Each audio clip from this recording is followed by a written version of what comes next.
All right, what's up, everybody? Welcome back to the channel. So we have a little bit of some things happening right now. Fartcoin is clearly liquidating the current day high. Bitcoin is actually trading near the week lows. So either Bitcoin could potentially liquidate the weekly low and go up all day.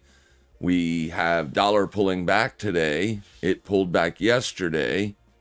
USD JPY currently showing signs of support. So we currently have the dollar pulling back to the midpoint. So the dollar could find support here and head higher. If that were to happen, then I think Bitcoin would probably not stop at the weekly low, which is right here. So essentially, this level has not been liquidated yet.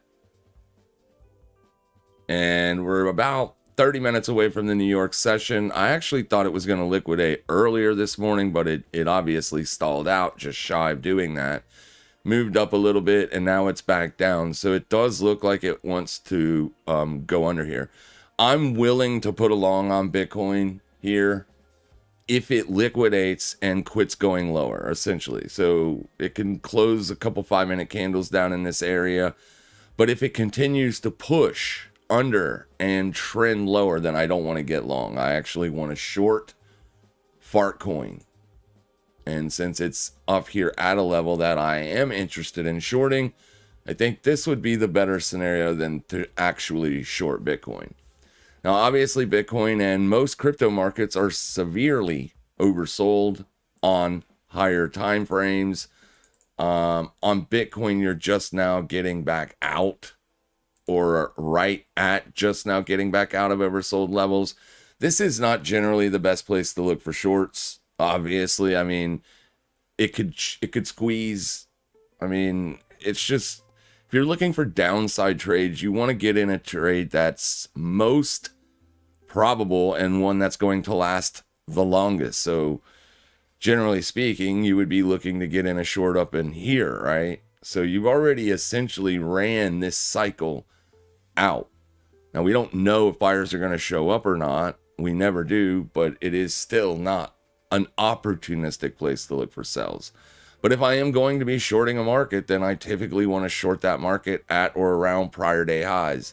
As you can see, Fartcoin has done more than liquidate the prior day high. So at this point in time, what you have is upside continuation. So trying to short this thing, you could get ran over. I think it's going to be a dollar story. If we're seeing, like, so put it this way, basically it's too expensive to take full on short dollar positions right now.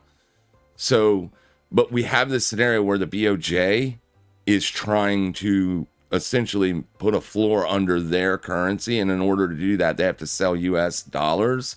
So even though it's expensive to take a short position being a retail trader, we could still hypothetically see exhaustion on the dollar. Now, the technical structure on the dollar is bullish. We have to be bullish on the dollar as long as it's trading, you know, where it's trading and above the daily 21 and all that. And we do have dollar bullish positions on. So it does seem like it would be the best trade idea to look for upside dollar continuation. And in that sense, I could short Fartcoin or Bitcoin or whatever you're looking to short today. We had our eyes on Zcash yesterday, but Zcash sold off like 50% in 2 days. So it could be days and days before that thing finds resistance. And it sold off because of a problem in the code. Obviously, that has been fixed. So we don't know if that sell side is going to continue or not. But there really isn't a great technical setup on it. I mean, you could try to short it, but you're above the VWAP and all that. Could be running out of momentum. You do see quite a bit of volume up here on the top of the daily range. But I kind of feel like Bitcoin potentially will hold support here. So I kind of need Bitcoin to tell me what it wants to do before I can really get a good position. So Fartcoin is my favorite for the short. But as long as it's trading above 4-hour res, which is down here, and the current day high, with bullish deltas coming back in here, kind of makes it feel as if though it does not want to roll over. So we're going to keep it on watch. And if it starts to show any signs of failure or slowdown, then we're going to jump on the short. But as long as it's pushing like this, we got to leave it alone. So we'll break it down here and we'll watch it on the 5-minute chart. We don't need the deltas. We know that the deltas are coming back. Essentially what we're going to want to see up here, because we know what level we're looking to put the risk on at, we want to see the 5-minute candles stop printing higher highs. So we'll let this candle close and then see if its closure acts as any kind of resistance moving forward. It's essentially the opposite trade that I took on Bitcoin the other day when Bitcoin set lows. I bought Bitcoin just simply watching the 5-minute structure. As soon as it quit printing fresh 5-minute lows and then acted like 5-minute support was going to hold, I simply bought it. It turned into a nice little trade. So as you can see here, it is showing signs of fatigue. And like I said, the USD JPY, if you look at it on a smaller time frame, it is currently heading higher. Now, right here's your prior 4-hour swing high. So it could ultimately fail here, but like I said, it's very opportunistic to buy dips on this thing right now because it's expensive to short the dollar. So yeah, if you want to generate yield or long-term yield, you would just be you would be buying dips every time you get one. And that's essentially what they've been doing to this asset. So we're kind of seeing here if the dollar wants to hold support and start to rise again, or if it is going to roll over. If it rolls over, then all of our shorts are going to get smoked. And every time we try to put one on, it will get smoked. So there's no point to look for shorts.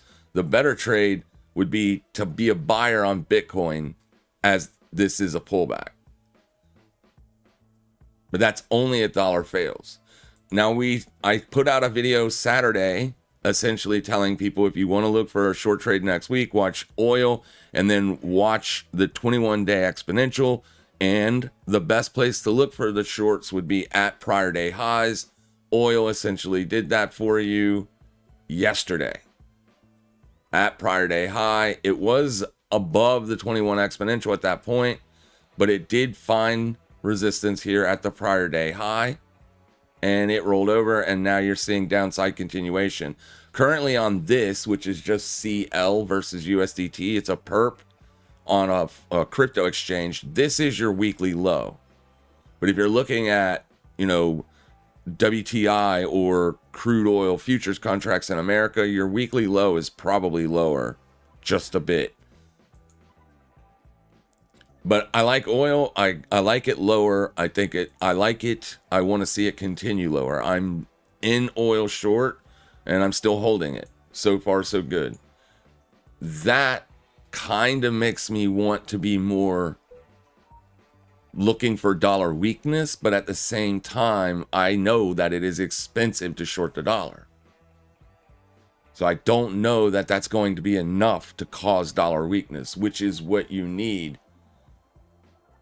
for Bitcoin to go up, or you just need Bitcoin to be stronger than the dollar. Currently, Bitcoin is weak on the weekly range as you're under the weekly VWAP. So as of right now, it does look like the bears have reclaimed price action here. But if you look where last week's low is on Bitcoin, like this is where you need to go to liquidate the buyers from last week.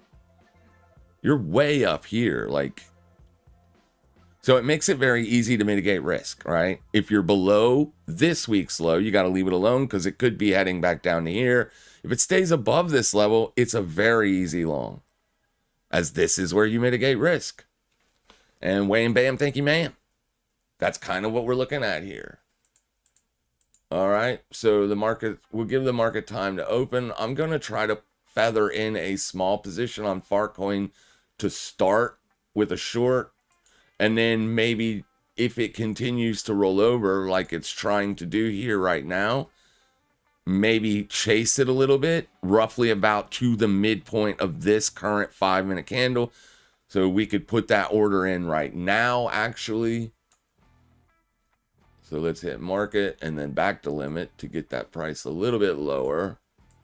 And then our first trade attempt here today is going to be a short with a stop loss above prior day high, or this day's high. So if it makes a higher high, you're going to get stopped out.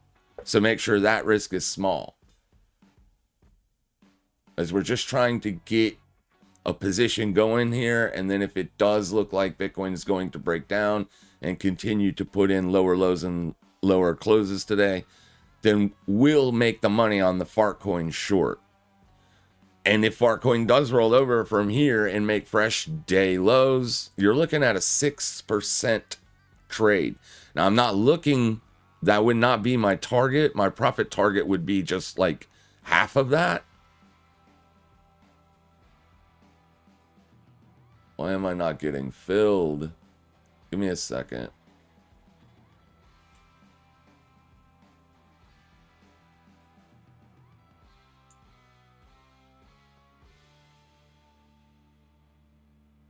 Yeah, it's filling me so slow. There is very thin liquidity in Fartcoin today. You can see with the gaps. See this gap from this candle's close up to here? That's a gap. You generally don't want to see that garbage. See this little wick and then a gap down right there. It's very thin. When markets are very thin, it's dangerous, because you can get large moves. When I'm setting out limit orders to get filled, I'm getting filled like a dollar every 5 seconds. It's crazy. I don't like that. And then lastly, euro dollar here. Let me show you this, because this is kind of shows you that dollar weakness today. You know what I mean? This is not something generally that I would want to try to short, because there's quite a bit of momentum here to the upside. That's just from that dollar weakness. Down here's the midpoint of Friday, I believe. Or what is this? Okay, last week's range. Okay, perfect. So down here's the midpoint of last week's range. Hypothetically speaking, the dollar could fall all the way down to here and still remain bullish. Because you can see last week was a clear, fresh, 2-week breakout. It's not a breakout of the overall range. It's just a fresh 2-week breakout. So if it were to find support here and start to head back to the upside, that would be a lot more bullish, in my opinion, than currently bearish. But if the BOJ is in fact selling, then there is a really good chance that this will end up looking like a bullish trap, because you'll see an exhaustion style reversal, because the BOJ is continuing to sell 160, but we don't know that they are. I don't have any objective data that proves that they are in fact doing that. So I don't want to get short the dollar or anything like that, but at the same time, we have to watch the dollar if we're trying to position into a crypto setup. So kind of a lot going on. The silver trade that we took Thursday, obviously that worked out really good Friday. We're going to watch it right here, but it's the same scenario. You're at a massive level of support. You're at the 200-day exponential moving average down here. I never like taking shorts into support. It's a little rhyme I used to say all the time, never short into support. And it makes perfect sense. Like, anybody that wants to be a buyer on silver, they have that opportunity to be a buyer down here. And, you're going to have people that were shorting up in here and in here that are going to be looking to take profits down here. So it could just cause a profit-taking bounce or a dead cat bounce, and then it could ultimately be faded. Right here's your yearly opening range on silver. So basically right in here is where you would want to see it start to fail again if it is looking for lower prices. In terms of a measured move from this, you've essentially hit that. So that's basically all I was looking for, right? I was just looking for this little measured move right here. And if you put that up here to this swing high, you can see, boom, you've essentially hit that perfect measured move after being sideways for almost 2 weeks. I mean, it could continue, obviously, and we're positioned nicely if that does happen. But we've already taken profits on the silver short just in case it bounces, because we knew on Friday as it was breaking down that the 200 was down here. So we definitely wanted to be, the only way we wanted to be a seller on silver on, or the only way we wanted to be a buyer on silver on Friday was by taking profits on short trades. So far, that 5-minute res is holding. So if you are looking for Fartcoin shorts, you should be at least filled on one small position. Stop Hive day, obviously. If Bitcoin breaks down and continues, I would assume Fartcoin does ultimately retrace most of what it's done today on the upside.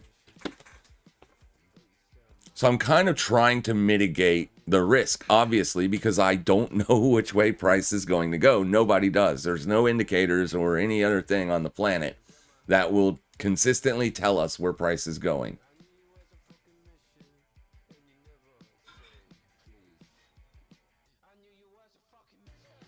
So the way to do that, short Fartcoin, look for longs on Bitcoin, but only if you get the signals that you're looking for. So far, Fartcoin is essentially signaling that it has potential to roll over, right? So now all we need for Bitcoin to do is show us the inability to continue lower before we put risk on Bitcoin to the upside, especially seeing how ultimately we're dollar bulls. Okay? Nothing has changed. Just because we see dollar weakness today, that does not mean that we want to become a dollar bear. This would be a buying opportunity if you were looking for dollar trades this week. Like you could have bought USDJPY, for instance, this morning when it showed you the inability to break down here. Here's your trading range. So for an entire 4-hour period, it couldn't go lower than that. Down to this wick would be a buying op. So it's been very choppy.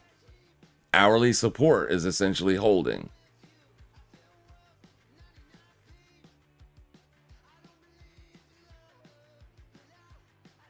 So one could buy or have been a buyer on dollar or dollar yen down here, because you just get paid to hold dollar longs anyway.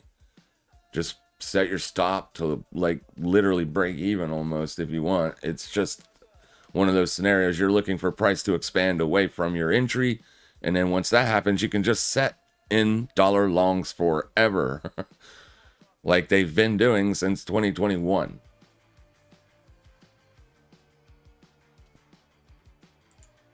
All right, so Bitcoin has now liquidated. Fartcoin has also rolled away from the highs here. This is 4-hour res. Now what we want to do is we want to mark 4-hour lows. The next set of lows is down here. So for Fartcoin shorts, you obviously need to see a lower low at some point in today's session below this. If that never happens, then there's a really good chance you're wrong on Fartcoin shorts.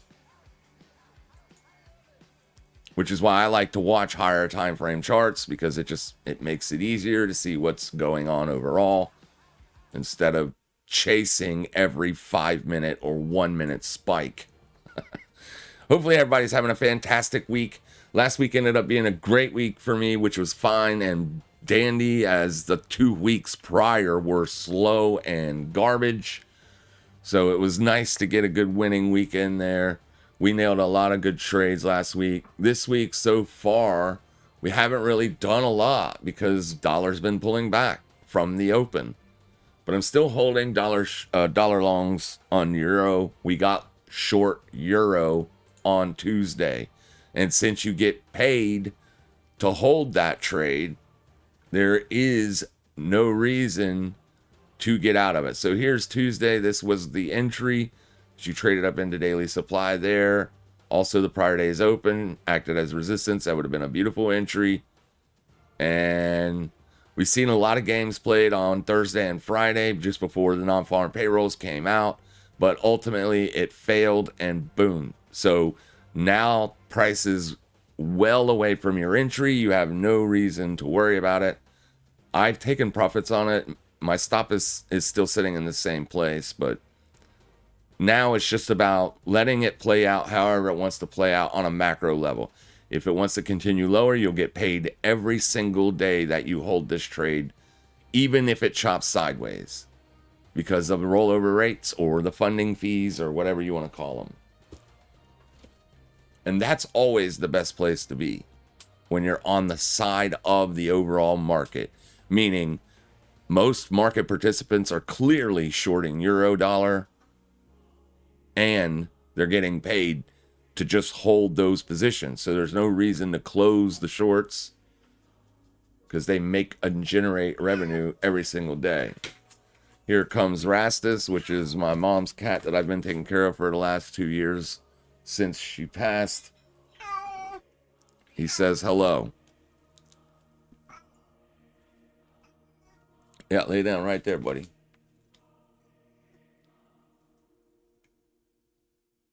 He's an old codger. He's a mean ass cat. He likes to fight. Yeah. Okay, lay down. He probably didn't come to hear you, buddy. Love the oil weakness. Let's look at oil WTI. So it'd just be US oil. Yeah, see, you have not made that fresh weekly low yet. And the weekly 21 is down there as well. So this could be support coming into here. So if you are short oil anywhere inside of this weekly range this week, you should seriously think about taking profits because it obviously could bounce here. The war is still going on and all of that. So there's our first downside continuation candle on Bitcoin. Let me pull this up over here. I want to be able to keep an eye on everything.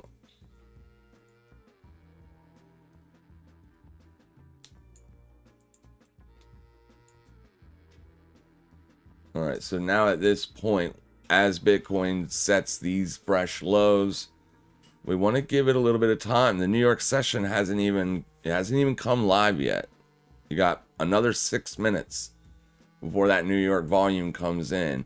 And though Farcoin has retraced a lot of this breakout or trap candle, it has not taken out the low of it yet. And that means something. You're getting closer and closer to the close of this candle. So in order for it to look like a legit sell trade, we would want to see a bearish engulfing. And if it doesn't happen in this candle, it needs to happen in the next 30-minute period. If the next 30-minute candle opens and you still don't take this low out, you are probably wrong on the short. Or I am as well. Bitcoin is continuing to make those fresh lows.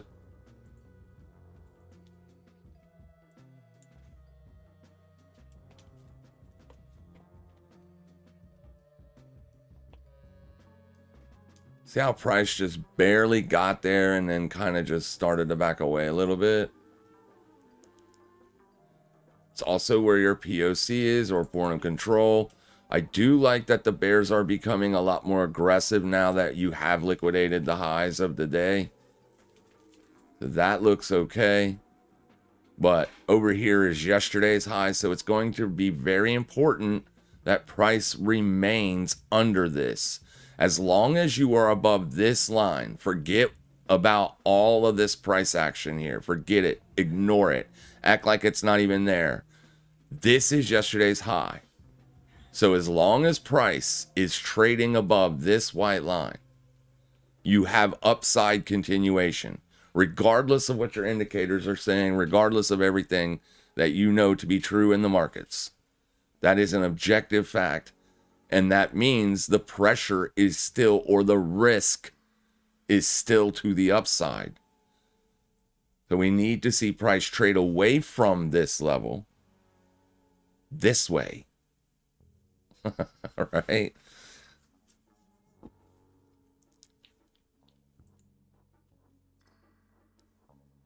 It has to stay below that in order to turn red on the day. So as long as it's above that in green, that's the risk for the day. You are trending higher.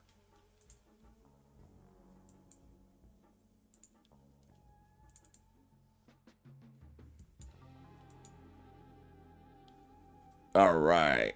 Good. Glad everybody's on board. Good morning, everybody. How's everybody doing? Good morning, good morning, good morning, good morning. Can you please have a look at AMPG? Wanted to take a long-term position yesterday, but by the funds reach account. Wait.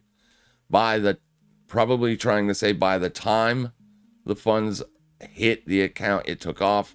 What levels would you start taking a position at? Well, I mean, I can look at it and give you technical levels, but I mean, really and truly, the macro is going to, not the macro, but the fundamentals. I guess it's the same thing. Like what other investors are looking at is going to dictate those larger trending moves. Technical signals are really good for scalpers and day traders. But for position traders, the macro, does the company make money? Are they in debt? How much debt? Blah, blah, blah. What are they making? What are they selling? Things like that. So I can give you the technical levels, but it doesn't mean anything.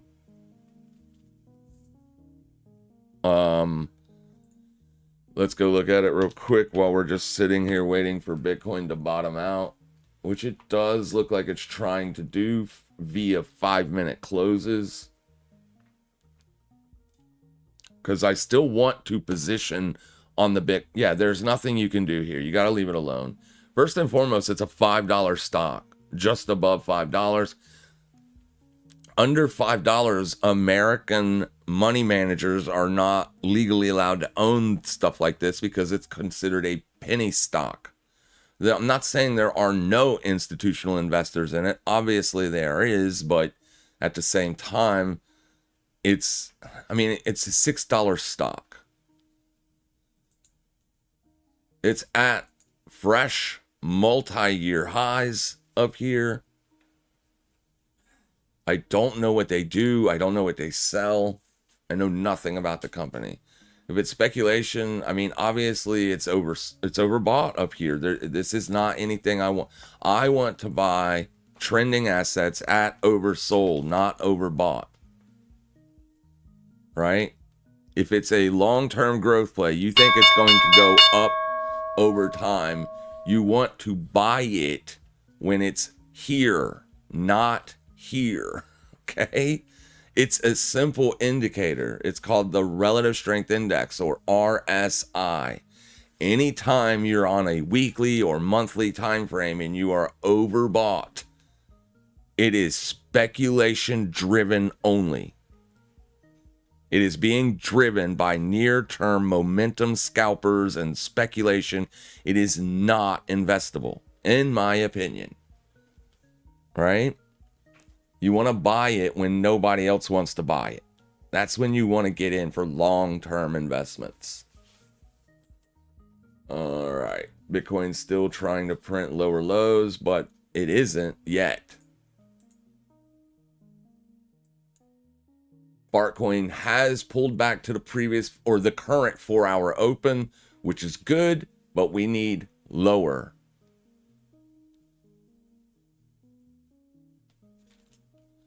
So in terms of a range, in terms of scalping, would this be a legitimate take profit area? If your short is up here, obviously the answer is yes. The next part of the range is down here. It does not have to go down there. It can literally stay just like that and then head right back up to the highs. So we do want to kind of pay attention to what's going on over here and mitigate that by getting long Bitcoin. Now we can buy Bitcoin right now and set stops literally right here. Or you can wait for the next push lower and see if it closes under this. Choice is yours. I'm going to probably go ahead and pick it up as soon as I can get over there. Like I said, I'm already long on Bitcoin here, so I'll show you that real quick.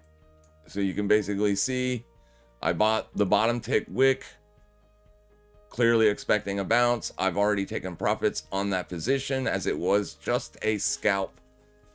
So now me trying to take longs here is just another scalp, right? As long as it's showing me an inability to make lower lows, then I want to get in that.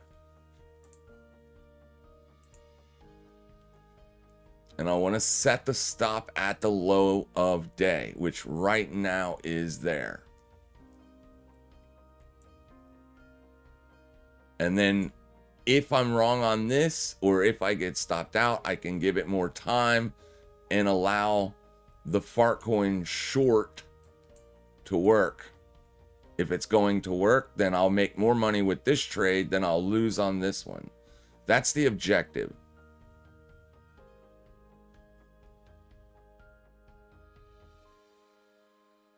So I'm essentially mitigating that, me trying to determine what price is going to do, something that is impossible, right? Price is too chaotic. There's too many things that are happening. We can offset that risk. So we'll either get stopped out of the Fartcoin trade, hypothetically, or I'll get stopped out of the Bitcoin trade and the other trade will work. There is a possibility that exists where you get stopped out of both. Okay? That does happen. But as of right now, I would lean more to Bitcoin probably rolls over because of dollar strength. We would almost need to see that dollar rejection first. But they're kind of playing out at the same time.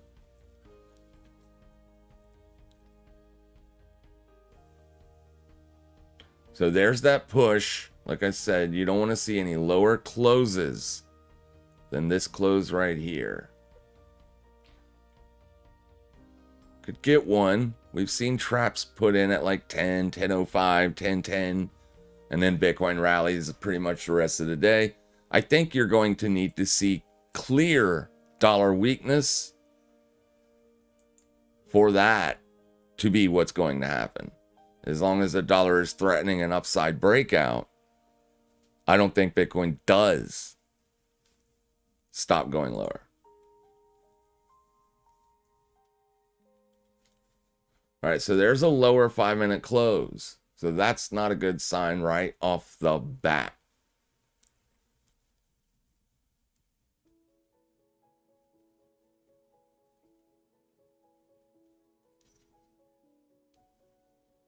On the weekly time frame, if you aren't aware, Bitcoin is putting in weekly bullish divergence. You have made fresh yearly lows already. Doesn't matter. You don't have to make fresh lower lows. All you need is a lower weekly close. This was your lowest weekly close right here. That is clearly lower. So because the RSI is above 30 on that close, and this close is under 30, that's your bullish divergence. Bullish divergence is looked at as a good long-term technical buy signal. We are going to go over the macro because we have CPI data coming out tomorrow. And it is anticipated to be higher. So that means higher inflation. Usually that would be looked at as a very negative sign. But because of the real rates right now being negative, it's actually a really bullish sign. And we'll discuss that here in a little while. Let's just give this trade time to, give us time to get positioned and situated for the expansion.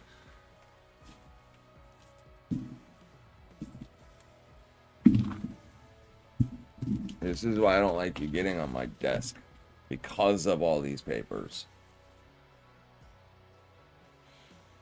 All right, so far what we're seeing is downside continuation, which fits with the current dollar trend and the current macro backdrop.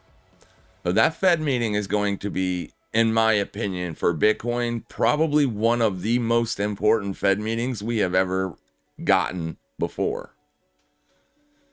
Because Bitcoin is trading on year lows and because inflation has outpaced money market funds. So essentially what you have is you have trillions of dollars setting in a 4% money market bank account currently losing money, even though they're getting 4% per year, because inflation has outpaced that. Bitcoin is currently trading at year lows. So if you want to put your money to work in a growth asset or generate a return, it is very attractive right now. Very attractive. So if the Fed decides to do what nobody is anticipating, which is cut interest rates, that would essentially perk up liquidity. So then you would have negative real rates and an inflow of liquidity. Then Bitcoin buys become a no-brainer.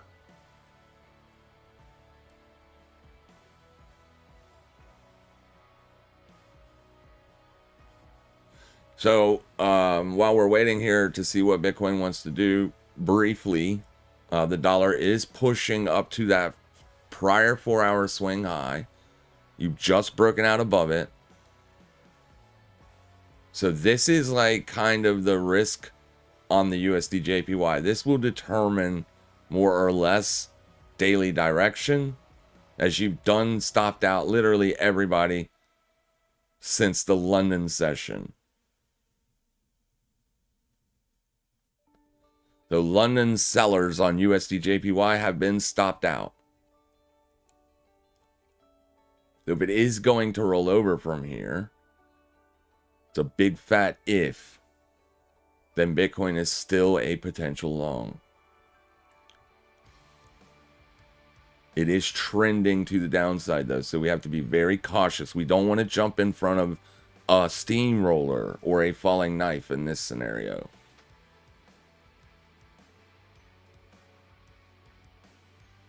As the Fartcoin trade still is not, you still have not made that lower low.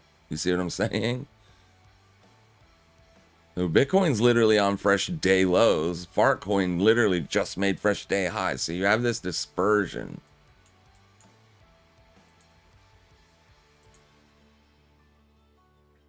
So either Fartcoin is lying or Bitcoin is.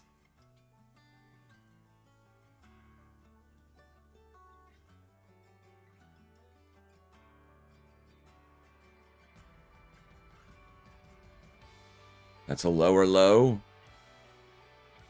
So right here, this would kind of be the trap if it was going to be a trap. If your New York traders are buying.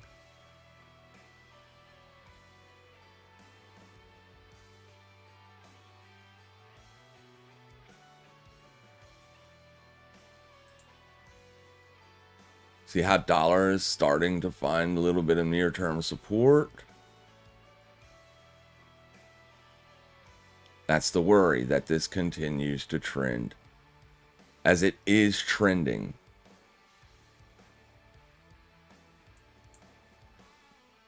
And this is a fresh breakout too. So after 2 weeks of sideways price action, this thing could literally close up in here by the end of the week. That's the risk on Bitcoin right now. Dollar strength.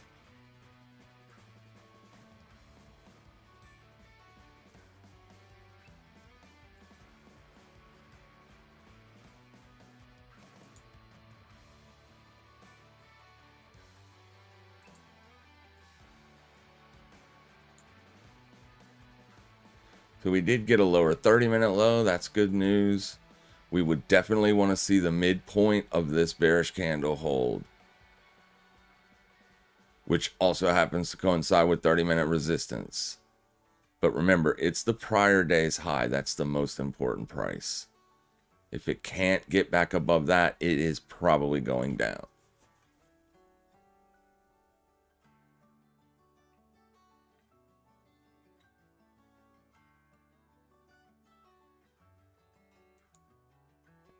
So we have a bullish 5-minute engulf.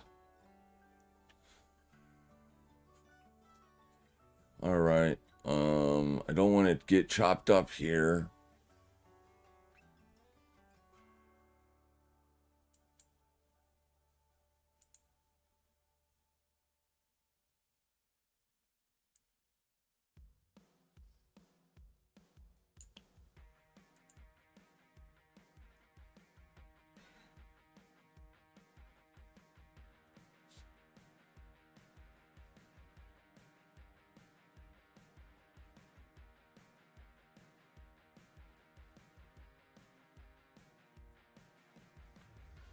That's the kind of recovery we like to see. But in sell, when the market is literally in a what looks like a sell algorithm almost, where you kind of just have these lower lows, lower lows, lower lows, and then you pull back and then lower low, lower low, lower low. These will generally get faded.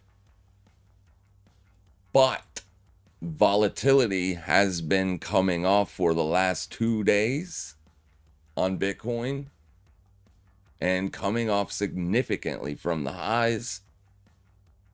This doesn't necessarily mean that Bitcoin's going to go up, even if it continues to trend lower. That just means volatility is slowing down, which is not a good sign for bears.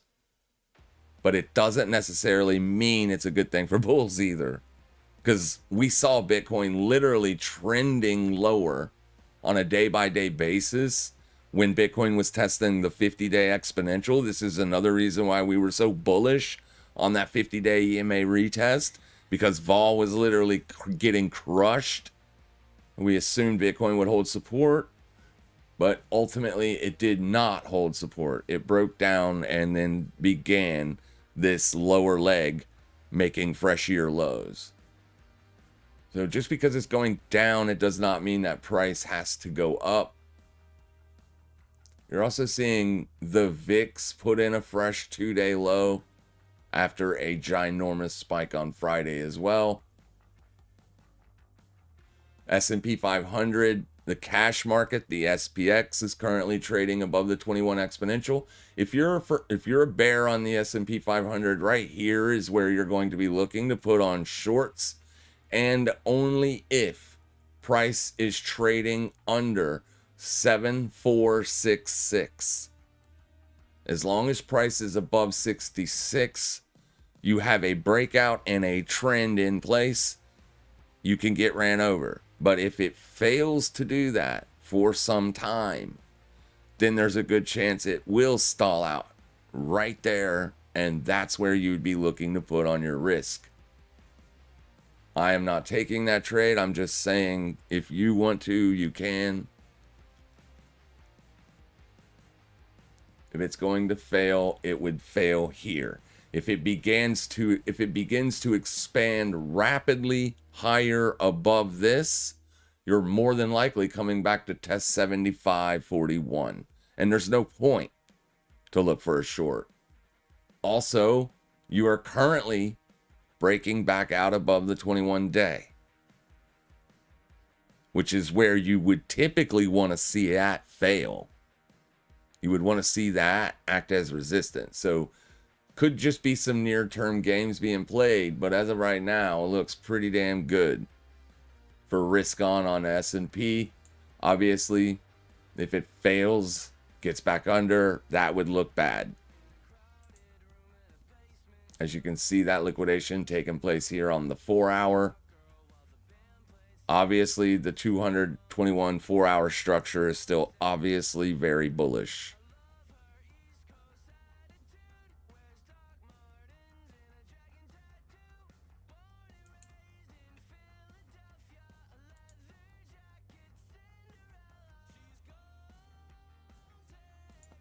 Fartcoin back above yesterday's high. Not the greatest sign in the world for shorts. Tell you something else that's not the greatest sign in the world for shorts. The dollar yen rejection up here above that. Not good. So Bitcoin longs can be taken. Again, low of day risk.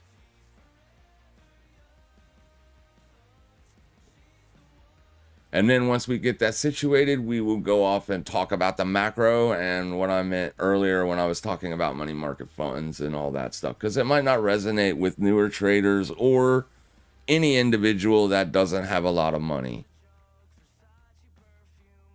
or even a little bit of money. I mean, I don't know what your distinction of a lot of money is. All right, we're starting to actually see some momentum here in USD JPY. So this is starting to look like a rejection as you have a full-on bearish engulfing 30-minute. Like I said, we're starting to see signs of exhaustion, and that exhaustion can be coming from the BOJ itself, not traders.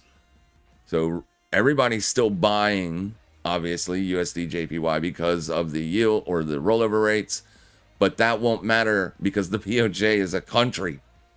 Right? They have a lot more money than traders and investors, and they can literally cause exhaustion by themselves.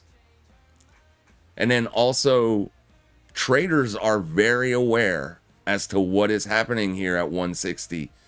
It isn't a tradable asset, in my opinion. You can't really short it. It's too expensive to hold for multiple days, but you can't really buy it either because at 160 is where the BOJ. Okay, so it's probably going to be safe to say here in a little bit that you can start to close the Fartcoin shorts, as you're most likely going to see a higher high at this point, and then the Bitcoin longs for today will be just fine. Hopefully.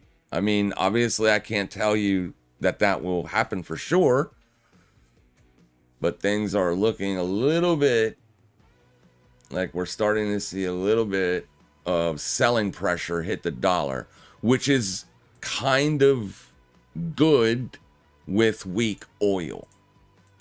And oil is weak, so we're seeing that trend expansion, or that weekly range expansion is heading lower.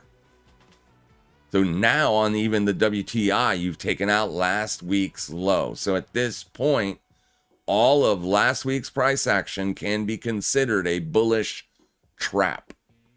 And we were right to be looking to be short this week. All right, so that's that. So yeah, the account's doing real good. This is still far from over, obviously, but I'm not going to close anything. I'm just going to leave everything situated. I have on a Bitcoin long, low of day stop, Fartcoin short, high of day stop. I'm already short oil, so if it continues, yay. And I'm short silver as well, so if it continues, yay. I don't think it will continue lower if the dollar weakens today. If the dollar weakens today, there's a good chance that silver does, in fact, break out above here. But if the dollar does not weaken today, like if this is just a bunch of momentum and crazy, chaotic price action, and that the dollar does continue higher, then ultimately silver will roll over here. So the portfolio is currently constructed very, very good, in my opinion.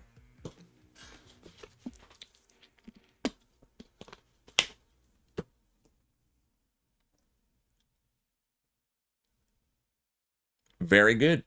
All right, so let's go talk about this real quick. Let me just make sure there isn't any pressing questions happening.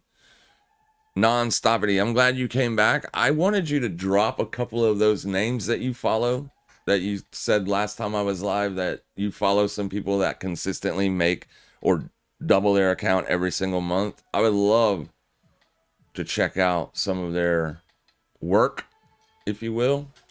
But anyways, you don't have to, but it would be helpful to the community. Obviously, if someone's making double their money every month consistently, then we should definitely all be doing what they're doing. So what we want here is we want the 3 month, and we want this on a monthly time frame, and then we want to just minus the U.S. inflation rate, which you can simply get by typing in USIRYY. That's just simply U.S. inflation rate year or year over year, right? And we hit return, and this is going to show us the real rate. So when you have, say, more than 100 grand in a checking account or in a savings account or whatever, most of the banks in America will tell you about their money markets, that they have a money market fund that will pay you 4% per year for you to park your money in.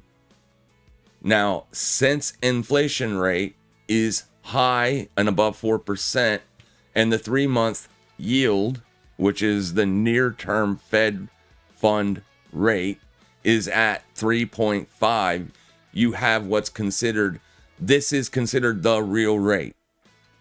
So in a sense, inflation is outpacing your 4% that you're earning in a bank.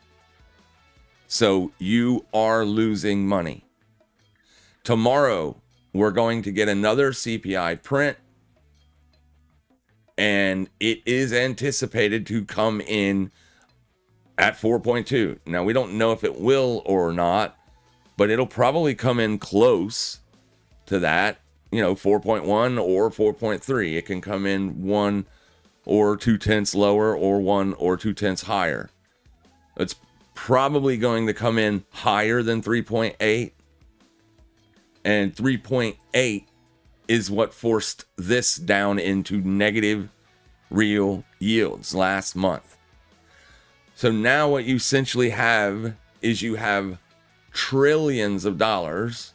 So let's pull up the money market funds so you can see what's going on over there. As you can see, this has been on an absolute tear to the upside forever. You literally have $8.19 trillion setting in money markets. And that $8.19 trillion now, they didn't have to until last month, but now they have to step back and say, do I want to lose money, or do I want to close my position in these money market funds and seek risk elsewhere? Right? Generally, this is a very bullish sign for Bitcoin, or at least it is literally what essentially made the 2023 and 2024 bull markets take off, because money just, wants to go. We can pull back up that money market, or not the money market fund, but the 3 month yield and Bitcoin's price. Here, let me get the 3 month up there, right there. Boom. All right. And then overlay Bitcoin. And then look at when it turned negative before, was right through here. So this is Bitcoin's price action, and the last time this signaled, because all of these months, so for what, a year and a half or whatever, people were making an easy 4%. It was very easy. You didn't have to risk a lot of money. You could just simply put it in a money market fund and generate a yield, outpace inflation. But when it goes to negative, you can no longer do that. So here is that signal. And then Bitcoin's price was ultimately choppy and sideways. Then once inflation started to really outpace, The money market funds, that risk comes screaming back into Bitcoin. And now you have the exact same signal, and I would argue setup, because Bitcoin is literally attractive. It is on fresh year lows. Smart money does not generally like to buy all-time highs, but they will. And in this circumstance, they get to put their money into a market that's at lows. So whatever risk was out there, it is, slowly drifting down. And you can see this simply by looking at Bitcoin volatility. Bitcoin volatility, when we made the lows in February, your Bitcoin volatility spiked on that capitulation, which was the last 2 days. The last 2 days that cemented the February lows or the yearly lows. That's a capitulation style spike. But since then, volatility has been slowly grinding lower. And even still, you can make the argument, yeah, but you got a spike now and it's probably going to go higher. I would argue, no, you got a spike, but that doesn't mean it's going to continue to go higher. It's actually a smaller spike than what happened previous. So that's a pretty decent signal that the majority of the risk that we were going to experience on Bitcoin has come and is now leaving. So really and truly, if you could just line that up with funding fees again, if they could become negative, that would be even a better sign. And then ultimately, the determining factor of whether or not Bitcoin's going to go back into a bull market or not will be what happens at the Fed. If the Fed comes out and does what nobody is anticipating that they're going to do, which is cut interest rates, right? That's just going to strengthen that bullish resolve for all of those money market people. Now, the reason I'm bringing all this stuff up is because I now have to do something with that money. I buy Bitcoin with trading profits, generally speaking. But I have a large, significant amount, and the amount of money that I put into Bitcoin is roughly a small percentage of my overall money. Okay? I am not 100% all in Bitcoin. No way. I am not that gangster about it. I'm a trader long term. I'm trying to grow all of my accounts. Well, right now, everything that I have setting in money market funds are now losing money. So I have to do something with that money. So I am looking for somewhere to put that money. I will do that live on stream for everybody to see when I decide what to do. I'm still very concerned about Bitcoin. This is all good, positive macro signals for Bitcoin, for the Bitcoin Uber bulls out there, and for all the people that have, wanted to prosper on a much more expensive Bitcoin. You do have this current scenario going on where Bitcoin could absolutely put in a low and start a bullish phase. But you're going to need liquidity on your side. You're going to need, in my opinion, rate cuts. You need the dollar to be cheaper for investors to put short positions on and things like that. You need Bitcoin to be stronger than the dollar. Now, there is still risk out there in terms of BIP 110. BIP 110 is some drama that's going on between.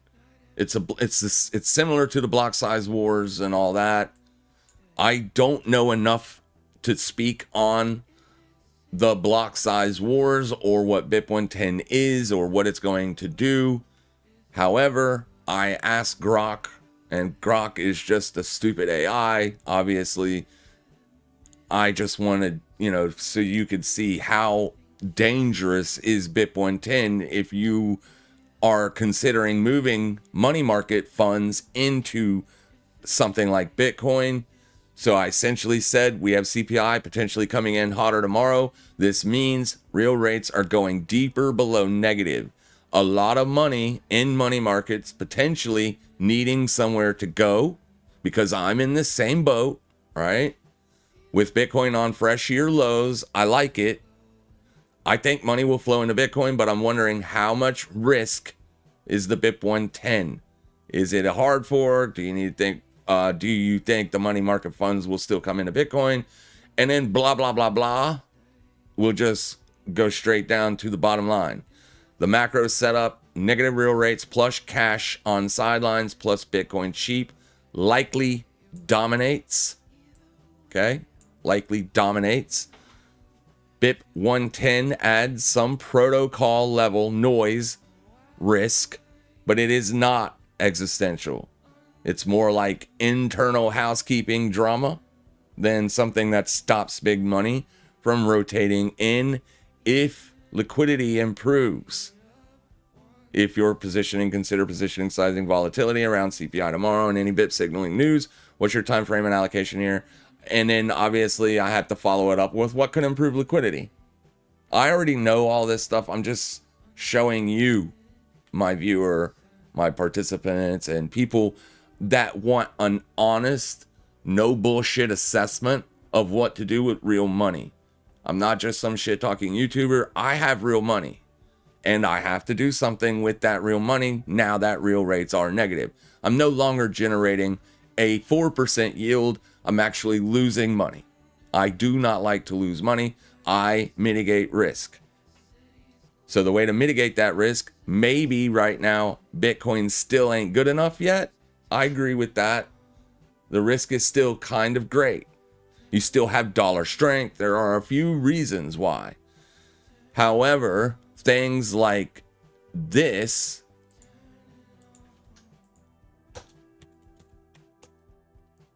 are starting to look more and more attractive each freaking day that passes.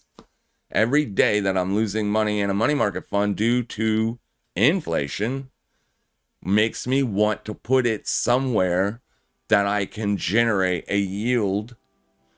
STRC provides that for me.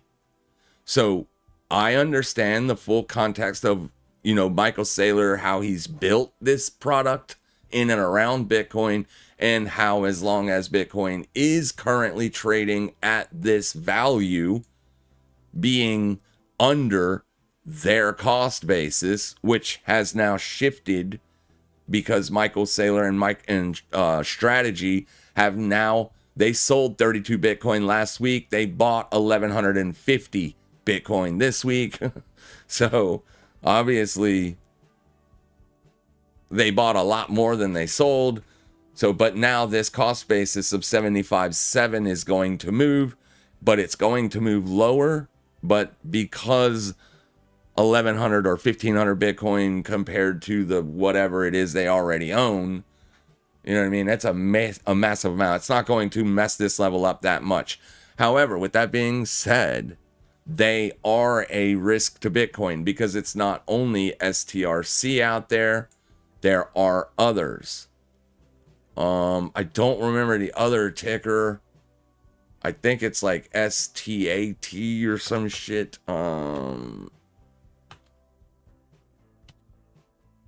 It's probably not that.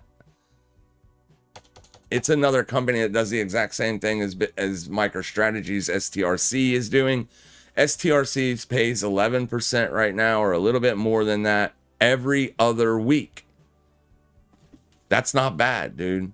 That generates more than double what I'm making in a money market fund. So that covers the inflation and pays me a little bit of extra yield. The problem is this asset is very choppy from $90 to $100. So if you buy, say, 2,500 shares of STRC at $99, and then you get a nasty spike back down to 90, well, you just lost $15,000 of your capital, of your 250K that you're trying to save from inflation. But obviously, that is only realized if you sell. So the way I'm looking at it is below 90 is the risk for this product. So more than likely, if inflation comes out hotter than expected tomorrow, that means I'm going to be losing more of my money that's in a money market fund. And I do not want to lose any more of it already. So I'm going to wait until we hear the Fed speak. I have to wait on that. If the Fed comes out and even remotely, I'm talking even just slightly with one sentence and then never says it, just remotely hints that rate cuts are definitely on the freaking table, then I am probably going to buy 1,000 or a couple thousand shares of STRC to start. And then if Bitcoin's price starts to drift, obviously it's drifting lower here today. So if it starts to drift back away from the yearly lows, which now sets at 59,073, if it could show me some support at the 21, even maybe the 50 would be better, but that's a long time away from here, and I don't want to go month over month over month losing money that's sitting in that fund to inflation. I want to get it to work as quickly as possible. So I would really love to see Bitcoin start to show some signs of safety. As far as I'm concerned, as long as it's up off the lows like this, that's fine. But trending on fresh lows is not fine. Because as I stated, strategy and BIP, those two things together make up a large risk. And I don't want to drop, $250,000, $500,000 in the STRC and then lose 20 or 30 bucks per share on the principal because Bitcoin does this death spiral. So I'm waiting for Bitcoin to show signs of life, signs of support, signs of life. The macro signal is there in terms of just the fact that that money has to go somewhere. It's got to go somewhere. It will go somewhere. I'm not just speaking on my behalf. I'm speaking on basically anybody that's got money's behalf. They will do something with it. If they're intelligent, if they hate to lose money as much as I hate to lose money, they're going to move it. Where? That's the question. And would Bitcoin benefit? I strongly think the answer to that is yes. If the Fed backs it up, I don't even need to think the answer is yes. I know it will eventually. So that's all we're waiting on, folks. We need weaker dollar. Obviously, the Fed can do that. BOJ is already working on it, but they're not trying to weaken the dollar. They're trying to strengthen their own currency. But in order to do that, they must sell dollars. So the macro backdrop is literally juicy AF for Bitcoin longs. I just need to see some kind of demand start to show up.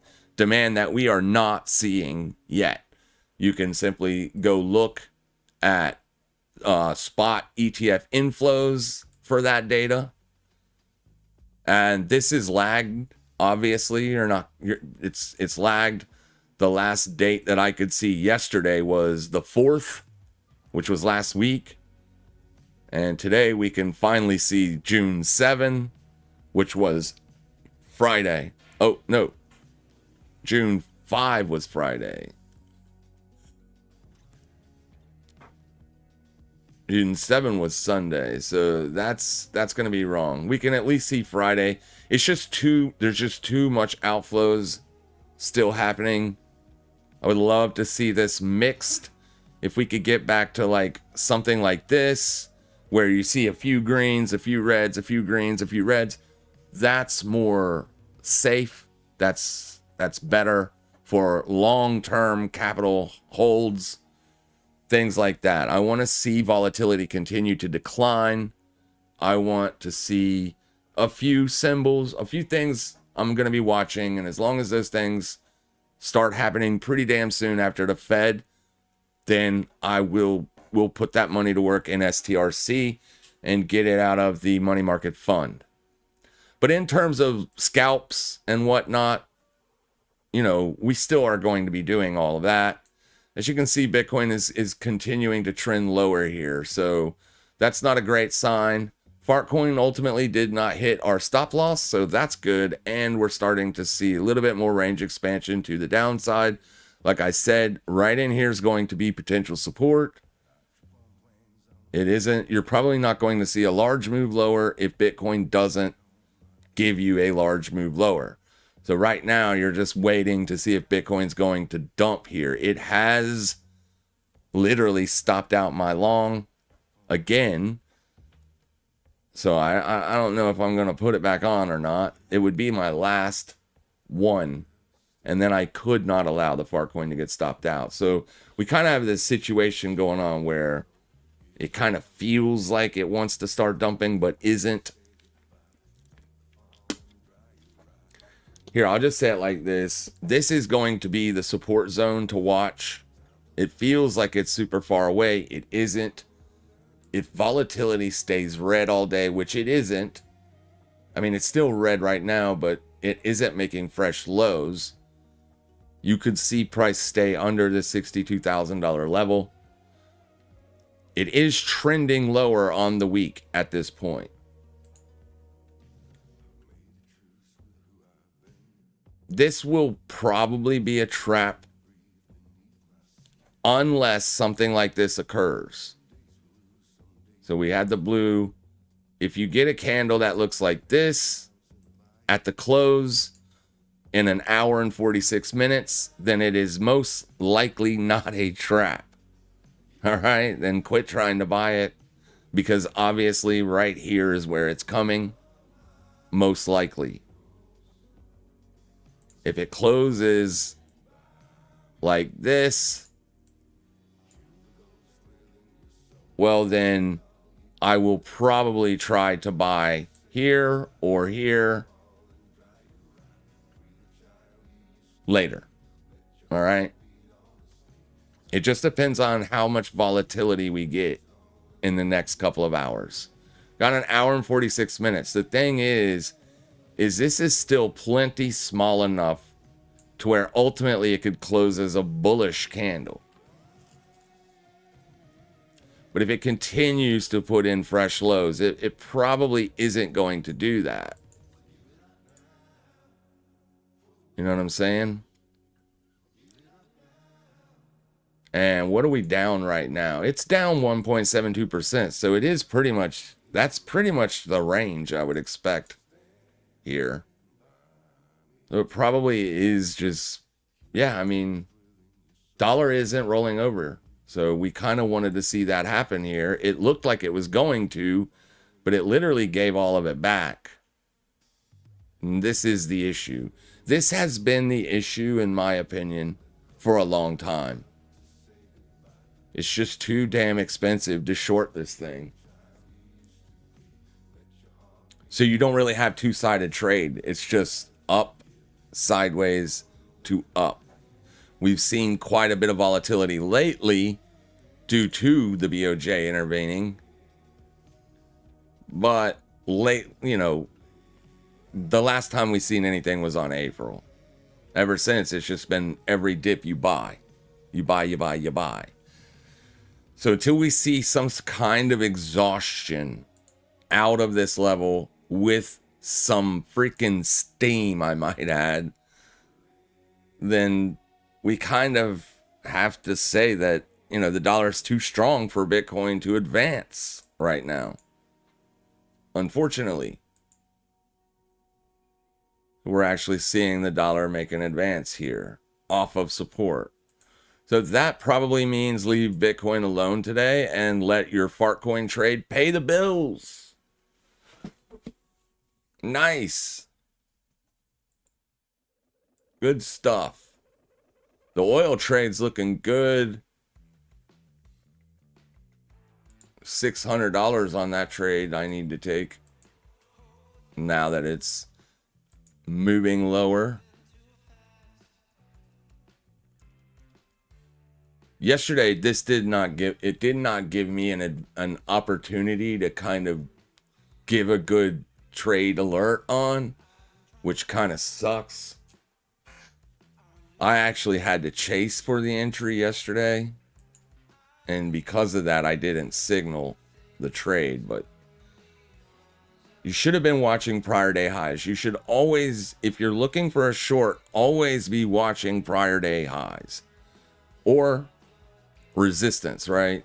Daily res or prior day highs, something, an objective level, and then watch how price reacts to that. So here's a good sign. Like, we got chopped up a little bit this morning on Bitcoin, but you can see how it's starting to go now. Like, there's no question about it at this point, right? It is obviously going lower. You are trending. There's no point to try to buy it anymore. You're also seeing Farcoin starting to trend lower. You got your entry up in here. You're in pretty damn good shape, as that's almost a 4% move. Now with leverage, that's a nice win. Nice win. It covers the losses and more that was done on Bitcoin. And that's how you trade profitably over time. It doesn't always work out. Obviously, you can eat stops on both assets. That does happen, and it does happen often. But most of the time, we have a pretty good idea what we're looking for and what we're going for. It's the BOJ intervention that's throwing kinks into things right now, and with the Fed coming up, kind of throwing things into a little bit of a whack here. You have another thing that's kind of throwing things for a loop is you literally have dollar strength right now, which is easy enough to see on any chart, right? Very, very easy to see that dollar is strong here, but oil is weak, which is odd because especially since the war started, these two things have been going almost hand in hand with one another.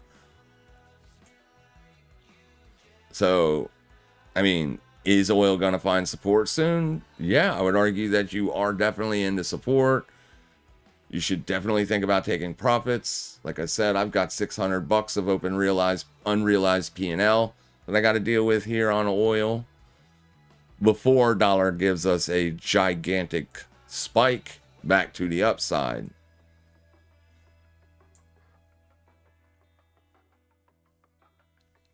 Which it did get a little bit deeper than I would have wanted to see it get also.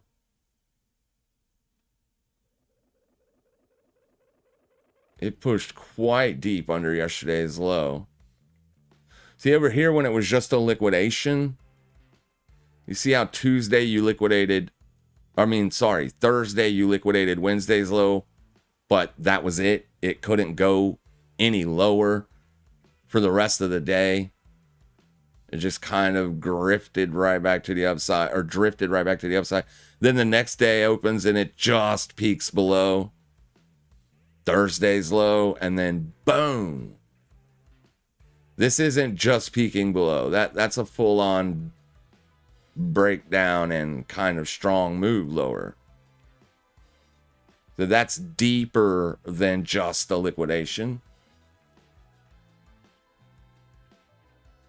So that's kind of weird, but it is what it is. It could be because of oil weakness.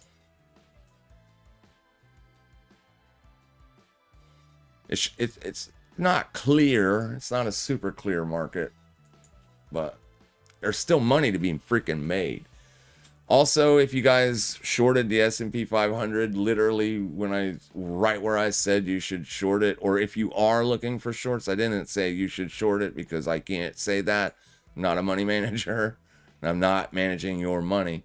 But had you been looking for shorts here,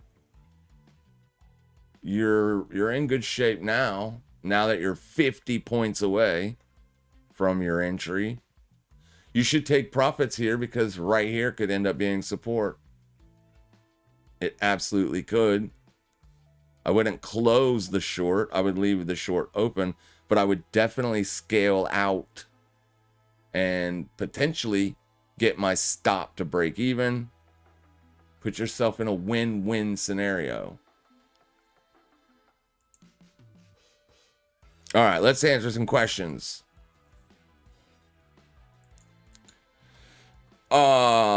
Can you please, we looked at that. Good morning, says Non-Sovereignty. Good morning, my friend. One idea I've seen floated around is that Warsh will deregulate banks. That way he has a buyer to absorb the long bonds he intends to sell to shrink the balance sheet. I mean, it could happen. I don't know how that would benefit me. I really only care what he's going to do if it benefits me. If it's not going to benefit me, or if it's going to make my job to manage my own money a little bit more difficult, then I'll deal with it. But I mean, to get into all of that, it's possible. I'm not going to say that you're wrong or anything. I only care about one thing at this point, because I have enough signals. Alls I need to know is, are you or are you not going to cut interest rates? That's it. That is it. If they're going to hike interest rates, if he comes out and disposes of any possibility of him even cutting rates, then obviously I'm going to leave my money put in a money market fund, because there's no point in moving it. If he's going to hike, then that means I will be back to above inflation soon, right? Because that's why they hike or cut. Right now, it's to keep the real rates. However, there is massive growth happening in the U.S. economy through AI. So he may look at that as, let's supercharge that growth, and let's get, let's see what happens. We don't know what he's going to do. Nobody does. Like, you can beat your head off the wall all day trying to figure out what he's going to do, but ultimately he's going to do what he's going to do. So I just want to know what he's going to do, or I want to at least see where he's leaning. Right now, he hasn't made one speech since he became the Fed chair. Not one. Not one comment has been made to a news outlet, media, anywhere. So he's keeping his lips tight right now, which is kind of what I thought he would do, because I heard him in an interview one day literally throw all the other Fed chairs under the bus for being too open about their intention. I hope he doesn't continue. I hope he doesn't do that, right? I hope he isn't real tight knit and keep it confidential what his plans are. I hope he at least comes out and gives us some kind of direction, so to speak. But I don't know that he will. And it doesn't matter really, truly, if he doesn't. What matters is ultimately what he does. Even what he says doesn't matter. It matters what he does. So I just would rather get it over with in June, so that way I can go ahead and start making decisions this month as to what to do with that money versus waiting 6 months from now. The amount of money that's being lost as of right now with the current CPI and 3-month yield is minimal. It's so minimal, it's not even worth doing anything. But tomorrow we get a CPI print, and that's going to move the needle a bit. Maybe. It could come out 3.8 like it did last month. And in that scenario, we have no change month over month. So I will do no change month over month. Does that make sense? But I desperately want to know what he intends to do moving on. And only he has the power right now to kind of free that liquidity up. If he's going to go the rate of the hawk and clean up the balance sheet and hike interest rates, then I'll leave my money where it sits in a money market fund and continue to do what I've been doing forever, right? I will continue to buy Bitcoin with trading profits, as in my opinion, that's the best way to buy Bitcoin, obviously. But I know not everybody can do that. You can, you just have to learn how to do that. But yeah, I've been doing it very well for a long time. So that's why I think Bitcoin is obviously going to rally. It's just a matter of time. The bears are good and juiced up now that they got fresh year lows. They're ready for 30 and 40K targets, or I should say 40 and 30K targets. They're not going to get it, I don't think. The macro is kind of situated for this thing to find a bottom sooner than later, as it has been chopping now for long enough. But we'll see what it end up ultimately do. We'll see what it does ultimately. But it does look bad down here. It is still very, very ugly. And painful to some. Over leveraged or the high buyers. So from now on in the future, if you're listening to my voice, you can simply stop being a high buyer and start being a buyer when you should be a buyer.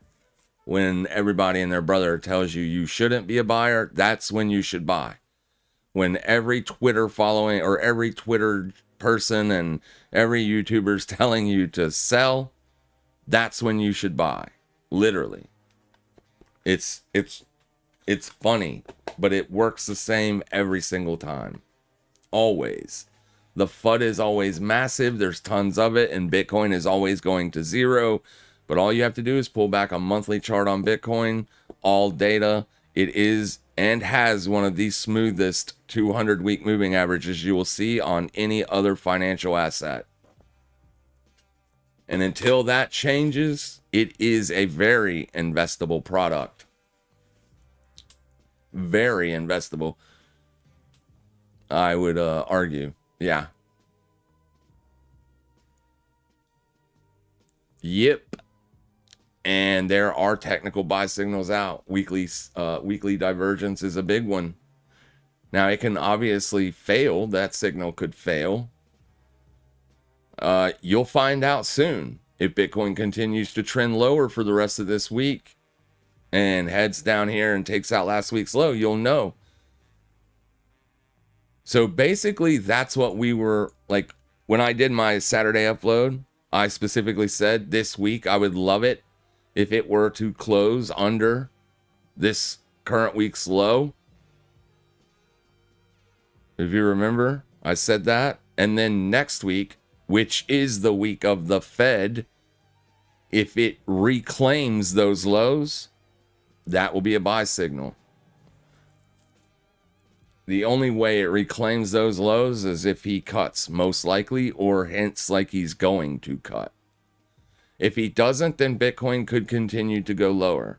The further it gets away from this price, the worse it is. And the more pressure it's going to put on other people. But if it stops going lower, that will be a very bullish sign. So we just have to give it a little bit more time. I wanted to long gold. You made it sound so bearish. When last week? No, gold is not real bearish right now. It's at a potential level of support. You're at the 200-day exponential. It's not a... I'm talking about it in terms of dollar strength right now. Like, the dollar is too strong to be looking to be a gold buyer. Gold has been on a massive rally lately. I don't know if you guys are aware of this, but gold and silver, they were super bullish. I mean, silver is still at $66. That's still above where I started to sell silver. It's still elevated at $66 an ounce. Silver could go much lower. Gold too. They're very elevated. But I don't think that's going to happen. I think they're going to trade in a range. A long-term range. I think your highs are in for 2026 for sure. You're most likely not going to see fresh highs. In my opinion. This is a blow-off top if I've ever seen one. I mean, look at that freaking thing, dude.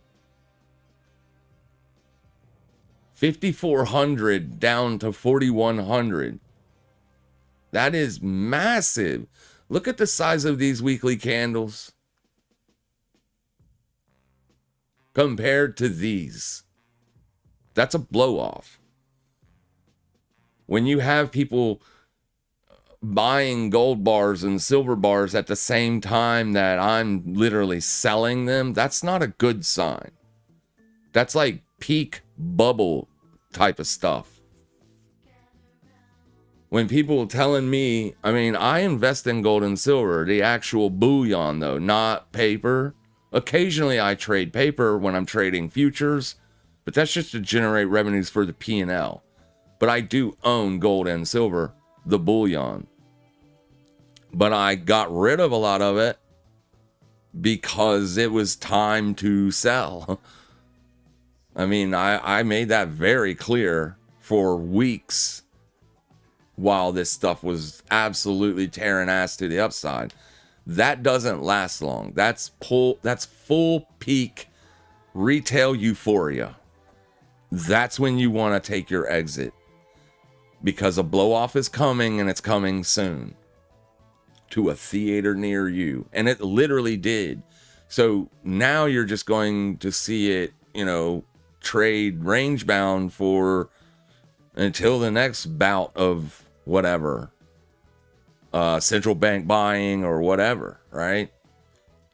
It could still find a bottom. If you're looking for higher gold and silver prices, what you need to do is find out how heavily central banks, all of them, especially China, how much are they still buying? Are they still buying aggressively, or have they cooled off? You know what I mean? You can find out. I don't care. I trade it. But when it pulls back deep enough, I will buy more. I'll buy it back and I'll hold it and let it grow over time again, like it does. I mean, it's essentially gold. The last time it rallied was back in 2011. Once it topped out there, it literally traded sideways, and this could be argued that was a blow-off top as well. And this blow-off top looks minuscule compared to this one. It took literal years before you broke out and saw any serious uptrend. So I would say you're in for a period that would resemble this and this and probably some of that. That's how markets work. That's how they work. This was a speculative bubble. Bitcoin started to go down and people were loving it as gold was just ripping. And I mean, that's going to change eventually. Bitcoin will be ripping again while gold continues to put in lows, because people are going to want to go into more speculative driven assets. They're going to want to, because of economical growth and because of liquidity and because of money market funds not paying enough. There's just several reasons why you're about to see this reversal.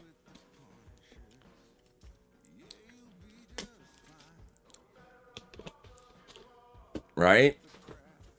I know a little bit about something.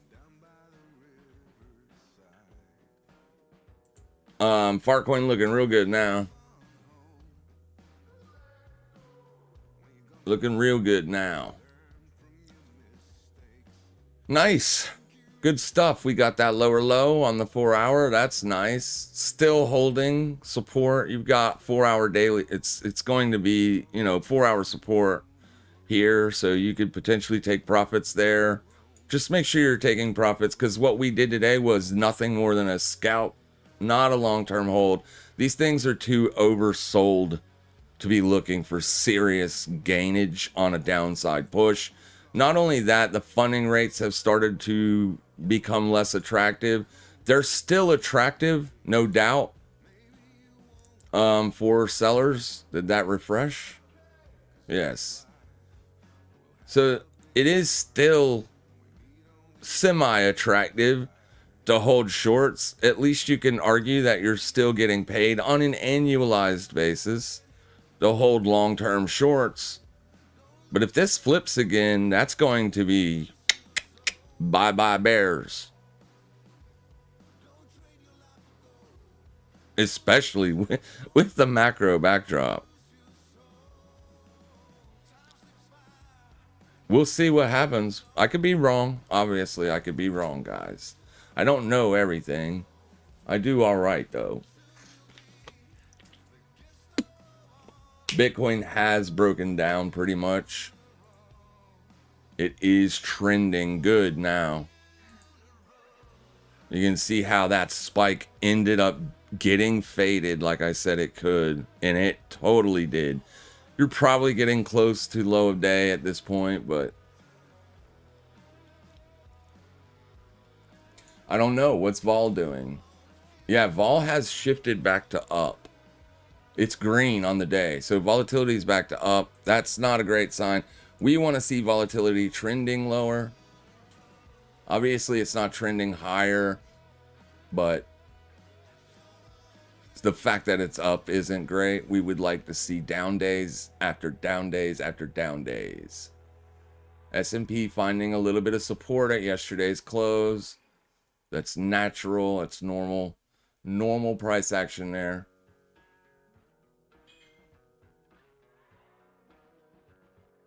Oil looking good. Oil's an issue right now for dollar strength, so. But the sellers definitely have the buyers on their back foots here. No doubt about it. The sellers are in control of price. I just don't know how much longer they're going to keep it. Only time will tell. I wanted to go. Okay, you made it sound so bearish. Yeah, it's not that bearish. Buy Stark. STRK. Why? Does STRK pay more than STRC? No, no, nope, no, thank you. Why would I? No, why would I buy this? I could have bought it at 120, or I can buy it at 67. So that means if I put $500,000 into this, I now have $500 left. No, thank you. I'm kidding. It's half off, but still, you get what I'm saying. I don't want to cut a large sum of money in half. I want to grow it. Okay? I will ignore that advice. STRC stays in between $90 and $100. That's $10. $10 is quite a large risk. And if you break under 90, then it could get real bad. Obviously. So as long as volatility is elevated the way it is, and as long as Bitcoin is under strategy's cost basis, investing in any of these products is risky with large amounts of money.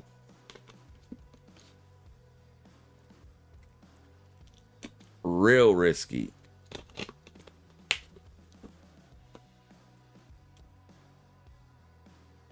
But yeah, getting in at 90 would be a dream come true, as long as it stopped going lower at 90.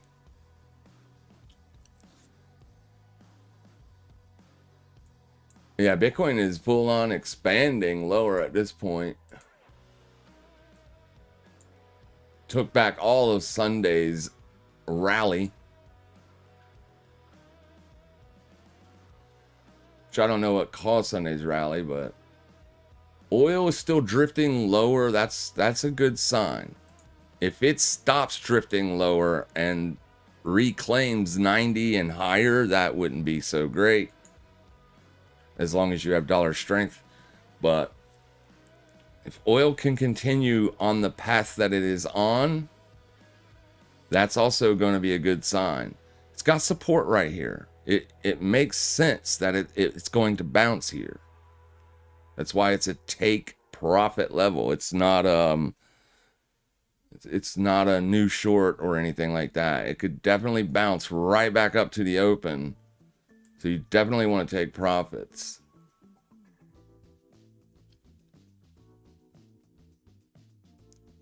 Bitcoin will probably have a few more shakeouts along the way. You know what I mean? As long as vol is elevated, prepare for lower lows, but it's definitely accumulatable right now. If you want to be in it for 5 to 10 years, this is where you want to start adding to that position. For sure. Because things are getting better in terms of the macro. You still got the BIP 110 risk and the strategy risk. Once none of those are a risk anymore, then it's only quantum computing. Bitcoin's probably much higher than this.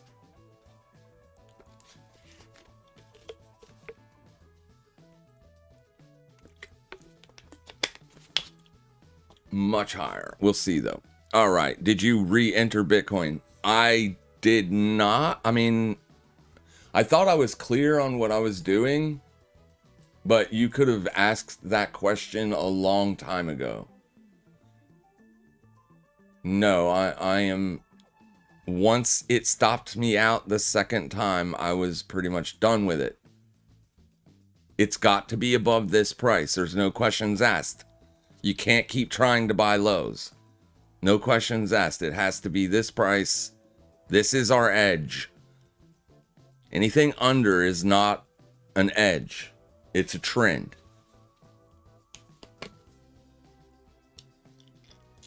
Right? Hopefully you understand that, because I think a lot of people get confused and they think that I'm not still trying to buy Bitcoin. No, it was here. This was it.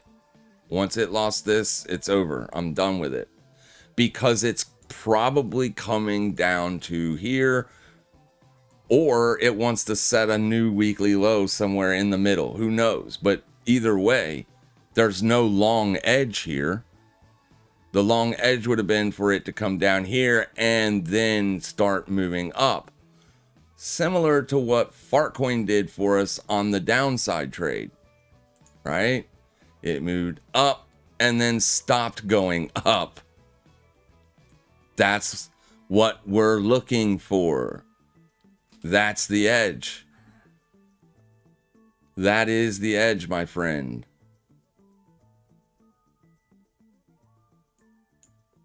Oh, you should have been short Fartcoin too if you were buying Bitcoin. You should have also been short Fartcoin to mitigate that. It's not just one or the other. It's both. That's the edge. This trade is now banking cash, and the Bitcoin position got stopped out.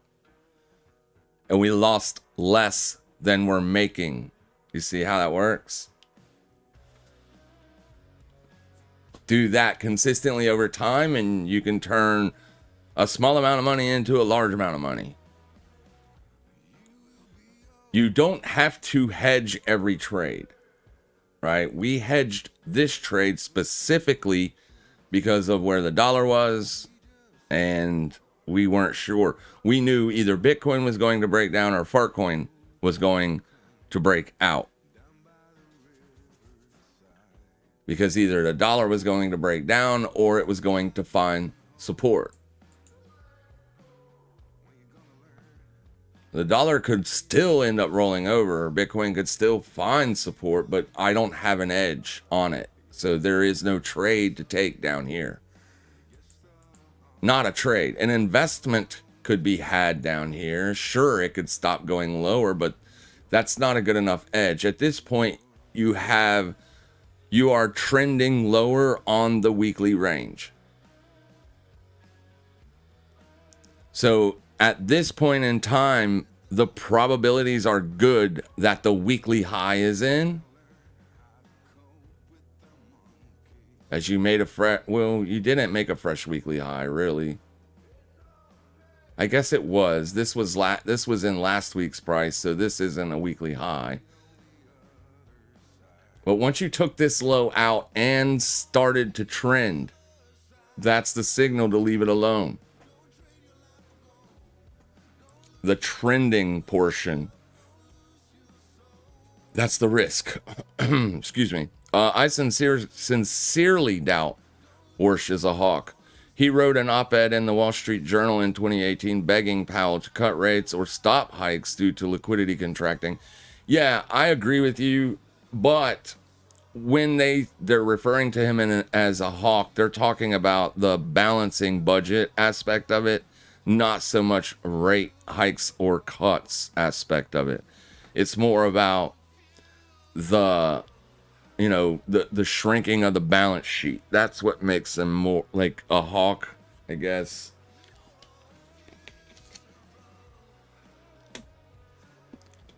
But he's probably going to try to figure out a way to do both.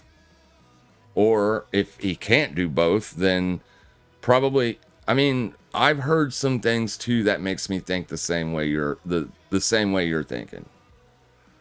And I'm not the only one out there. I generally like to be on my own side, and I don't normally want to get other people's opinions, but Kathy Wood is in the same boat. She doesn't think that they're going to cut rates, next week, but she does think that he will ultimately cut rates because of other factors. But she is, and I am, the contrarian here. It is the contrarian thoughts right now because the market is not pricing that in. Yesterday, we looked at December 2026, so it's 6 months away. It's still way too far out right now to try to determine where rates are going to be or what's going to happen. But you can see yesterday, this thing was up at 43%, so that's rate hike. It's not pricing in cuts, it's pricing in hikes at that point.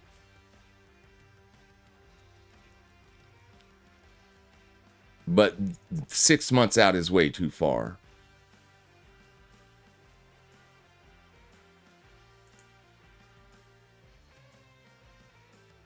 For now.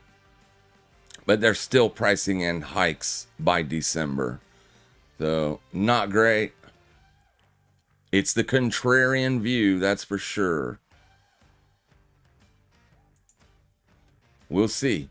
We'll see what they do. That is why you buy it now. The effective yield is close to STRC, but you get all the upside. You're talking about STRK, I'm assuming? Yeah, you get all the upside if it goes up.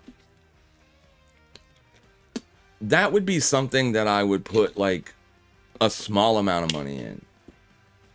25, 30, 40 grand, nothing more.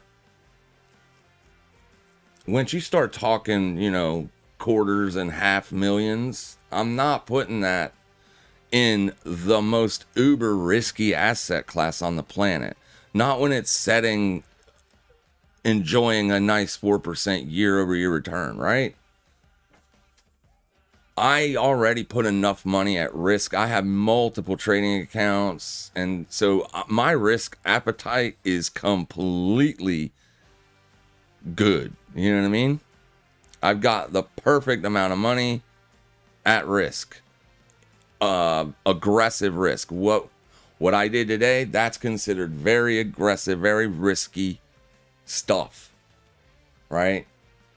So is buying STRK. Very aggressive, very risky.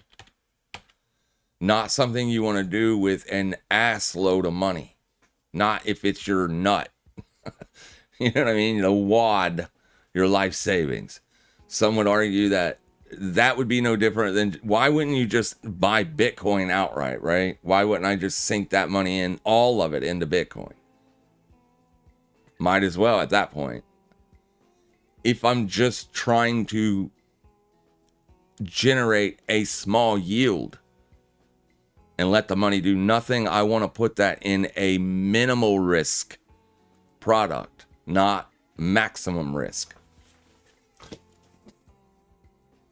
Yeah, I get it. It would be nice to generate a 10 or 11%, whatever this does, year over year, and grow the principal at the same time. That would be a wonderful thing, but super risky. There's not enough data here for me to even get a trend, but I mean, with what you have here, you can clearly see it isn't going up. The weekly will have very little data. Yeah, this is definitely not something you want to be putting or parking a large amount of money in. Just risk capital only. All right. Let's go take a look at the XY. What's it doing? It's doing nothing here. Let's go look at Tesla. We do have that coming soon. The SpaceX ticker. There's a lot of talk and hype around that thing. So Tesla's experiencing a little bit of a pullback here. I would assume it's over that. Let's go see where it's at right now in terms of what it's doing on the perps. So it's still down at 170. Elon Musk said a long time ago, or a while back, that if you invest in this pre-IPO, you will make 1,000%. Oh my God. That means you could take $100, buy SPCX USDT, no leverage. If you do it on a perp, then you will pay funding rates. But unless you're one of the lucky 30% of retail that's going to get an opportunity to buy SPCX pre-IPO, that'd be the only way I'd know how to get involved pre-IPO. The problem with this is this ticker will reprice instantly to wherever SpaceX opens at. So if SpaceX opens at 250, this will instantly reprice to 250. If it opens up at 20, it will instantly reprice down to 20.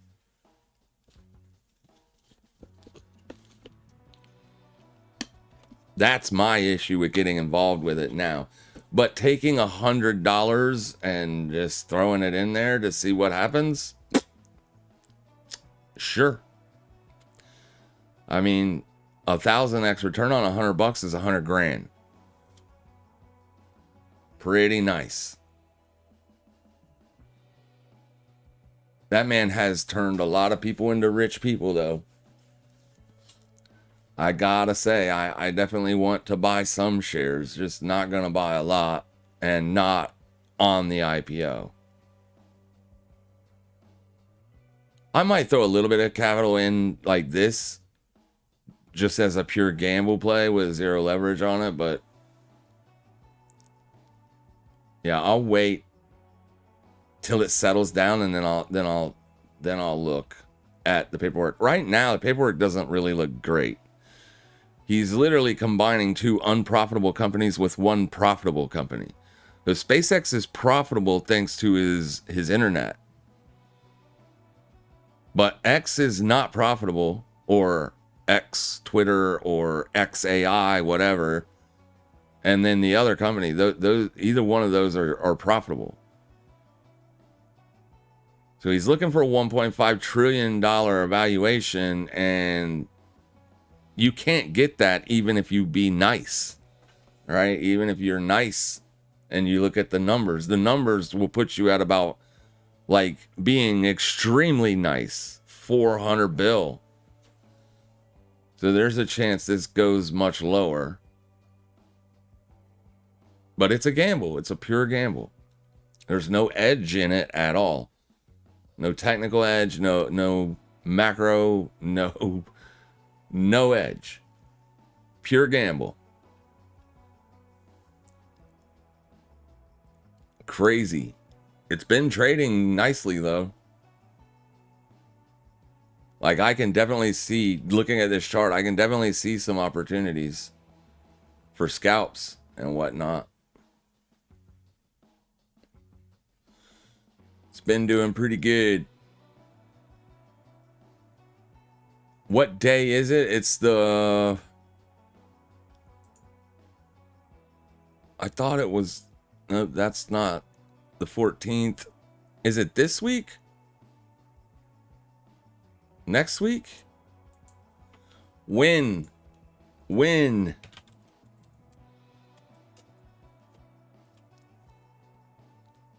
I've already asked this question. I've already forgotten the answer. June 12th. It's coming right up. 3 days. That's Friday. So this week's going to close out with a bang. Holy cow. Yeah, that is the most anticipated. I can't remember any IPO with this much buzz and talk and stuff. Dollar is repricing higher. Oh, not so much on this, but on this.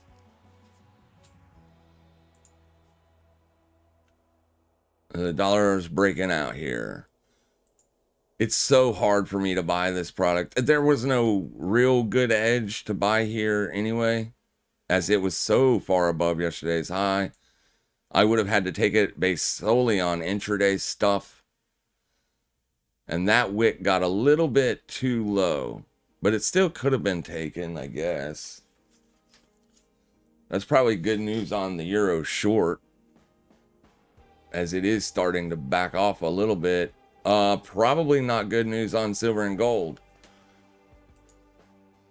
Damn it. So we were supposed to watch that. Nobody reminded me to watch it. I did have an alert on it, and I totally ignored it. That was the short entry right there. Son of a biscuit.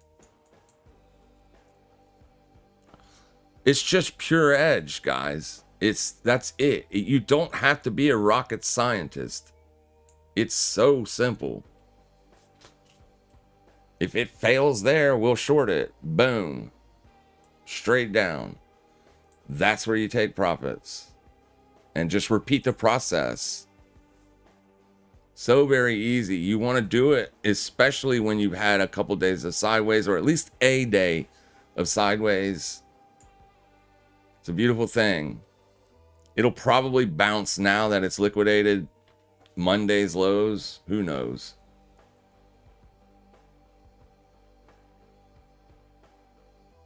This is a big average here. I do think you're probably going to spend some time in this area to determine if the buyers are going to defend it or not. Let's see what we got on the weekly. Yeah, the weekly 50's just under. So another huge level of support for trending markets. If your uptrend is going to continue, you would want to see that happen from here. I imagine people will get long gold and silver, especially now that inflation is going up, right? Now, inflation will ultimately start to tick lower because if oil continues to come off. So we're getting CPI tomorrow. That's June 10. So oil was clearly higher last month around the same time. And then, maybe not. Probably another month or two, but oil needs to continue trending lower. If that happens, the CPI numbers are going to start going back lower. Every $10 barrel of oil price, every $10 fluctuation will affect CPI by 0.2%. So you can almost calculate it before it even happens. We've done it before. It's really no problem. But we definitely want oil to come down. So he's going to know that, you know what I mean? We just have to wait to see what he says. What about DXYZ? Yeah, I looked at that this morning. It definitely came off some. This is an ETF that's, I guess, going to give you an opportunity to get involved with SpaceX early. It's definitely coming off here. There's some serious. I mean, that's a pretty nasty. If you bought up there, which a lot of people did, your investment is now 50% cheaper. So I mean, hopefully people did it smart without leverage. But yeah, it's super volatile. Whenever you're moving more than 50% in the span of a couple of weeks, that's a lot. This thing got really bullish and chaotic. Literally liquidated the sellers here and puked. So terrible. Terrible, terrible, terrible. Way too volatile. There's no real edge here. If you can spend a few days chopping at the 200, then maybe you could say, yeah, maybe I'll pick some up at $30. But I would need to see that proof first. And unfortunately, it probably wouldn't happen. We've seen them put in V-shaped recoveries before. It could do that down here, but yeah. It might find support in this area. It's just a lot of momentum going down.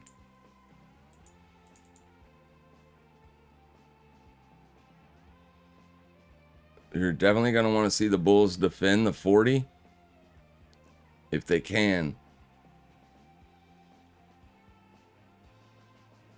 Under 40, you're in bearish territory. The bears have it. I mean, truly, the 50 does that for us. Like, once you lose the 50, it's pretty much just taking profits on short trades. But yeah, I mean, this is another way to get involved with SpaceX pre-IPO. That's what they were saying in the comment. If you didn't know that, now you know. DXYZ, it's an ETF that is giving people an opportunity to get involved. If your brokerage, if you have an American brokerage, there's a way you can ask for shares. I don't know if it's too late or anything, but it may be. That period might be done and over with. I'd say whoever wanted shares have got them.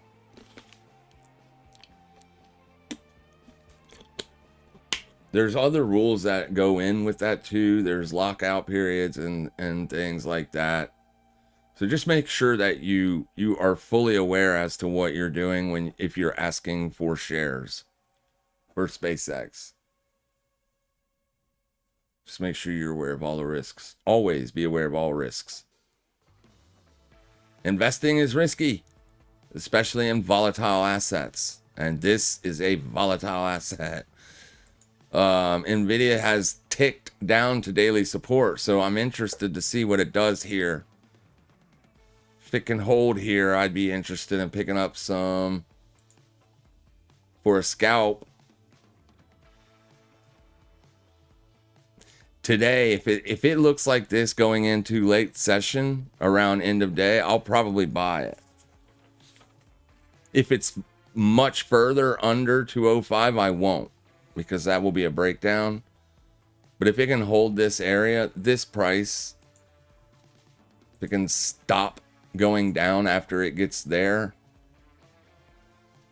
then I'd be interested in being a buyer for an upside pop back up to 211. That'd be a nice little gain. About 3.5%. We'll see what it does.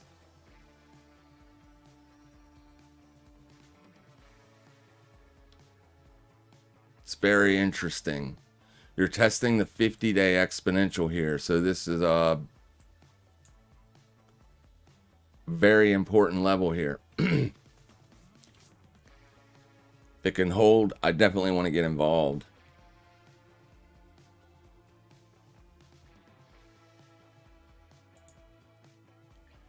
Ooh, there's still some room to the downside though. So definitely do not buy NVIDIA if it's trading under 204.33.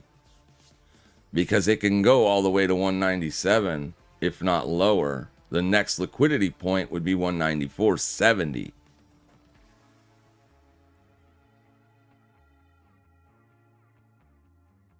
So it needs to stop. It needs to just go under and bounce and stay heading higher.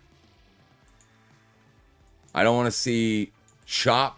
I just want to see something like this. Boop. You know what I mean? Get down there, then start building in higher highs and higher lows. I don't want to see it do this. If it does that, then just leave it alone. If it's going to do what Fartcoin did, it will just go down and then up. And then it shouldn't even come back. It should be the end of it. If it's just a liquidation, that's what it'll do. Like it was here today. See how it was just a liquidation? That's what I want to see happen on NVIDIA, but inverse. Like that. Boom.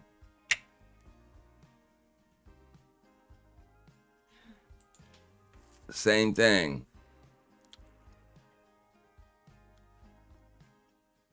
The problem is this is daily support, so it doesn't even have to go lower. That might have been it. I don't know. I'll have to wait and see. I might have missed it. If I did, I'll be all right. I'll just wait for the next opportunity on it. But I think if NVIDIA is going to continue to go up, then it needs to hold here.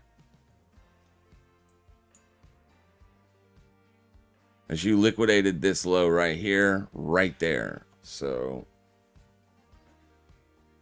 it shouldn't need to go lower. But it will most likely if it begins a trending move under 204.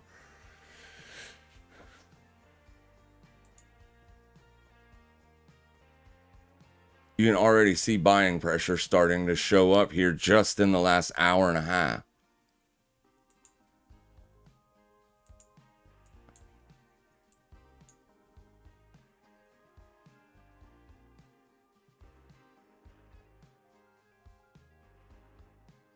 We'll watch it here for the next, give it 10 more minutes and see if it can retest 205 and hold it successfully on a closing basis. We can put a little bit of risk to work on it. What's the SPOOS doing? The SPOOS is engulfed yesterday's range. So the SPOOS did give you a breakdown.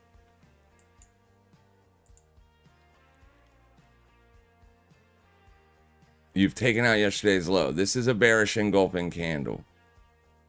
I don't know if it'll close like that, but it's definitely that.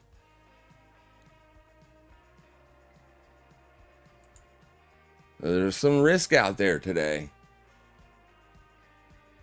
But this would have been a buying op as well. Just like up there was a selling op. So it'll probably chop for the rest of the day. So as long as it doesn't continue, I want to see it get back above this at a bare minimum. If it can do that, I think NVIDIA would be okay.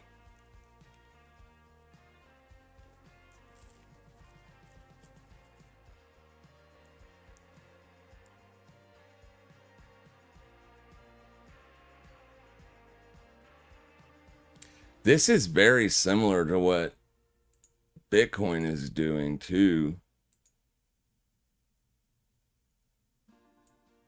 There's no edge here. I guess there is, but slightly. That's the swing low you just smoked.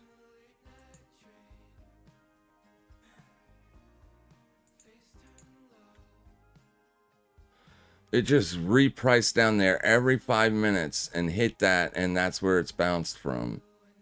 Craziness. Crazy sauce, bro. Yeah, it's literally Sunday's volatility. So you smoked anybody that bought Sunday.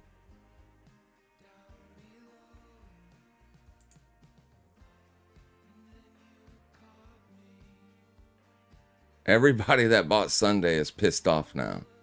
Their stops were right there. They've been smoked.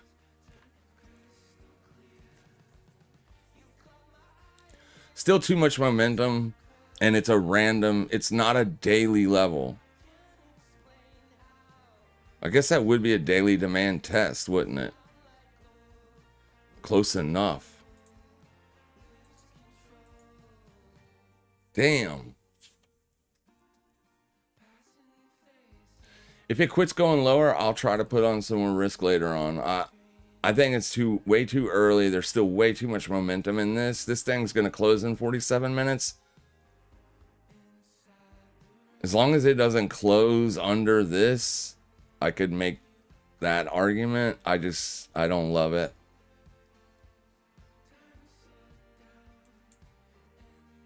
The dollar is kind of not really doing anything over here.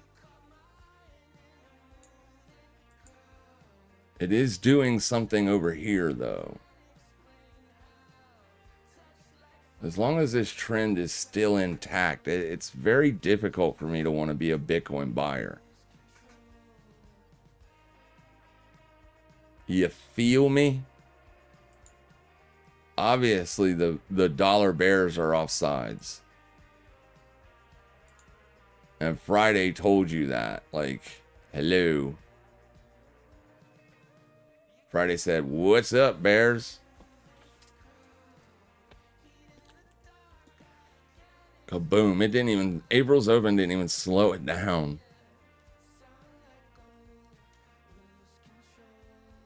Craziness.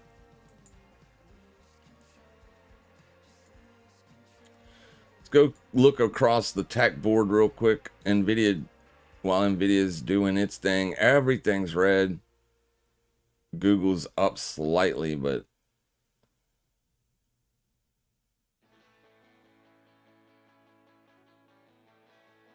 Strategy's down 5.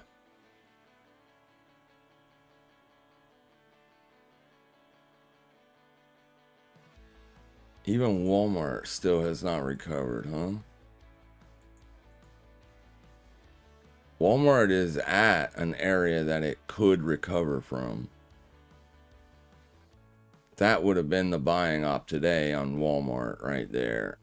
118.74.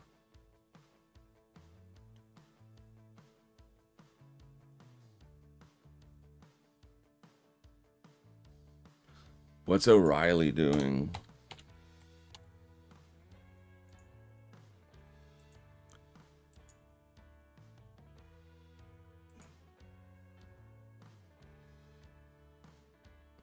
See how the Bears literally took over, but they aren't getting like this nasty. This is almost like a 3-drive bottoming formation. This looks like a Wyckoff accumulation.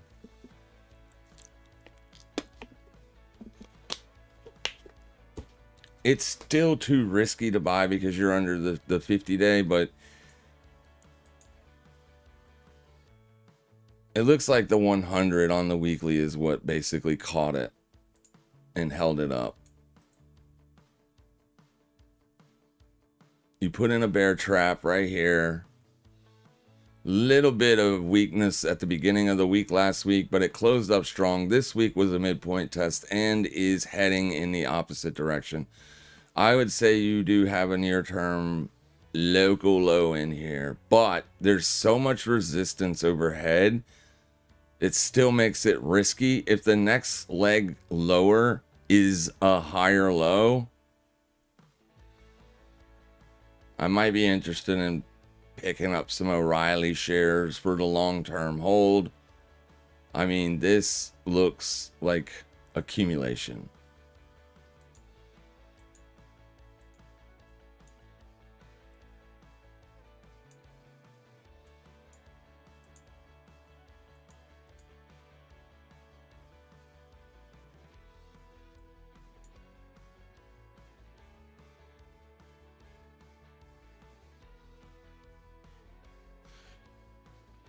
Yeah. This company makes money, man. This company does really good. As long as cars are prevalent in the US, this company's going to make money.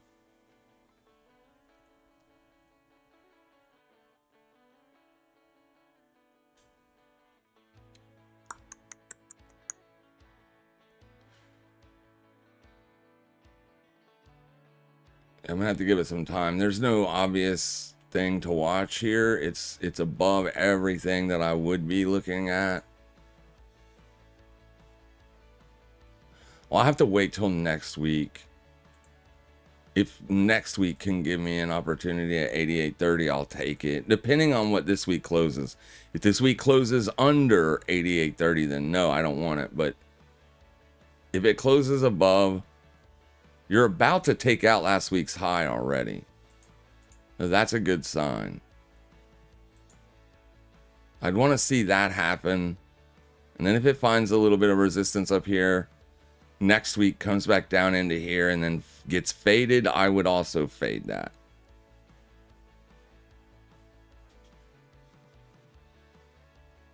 Let me set an alert.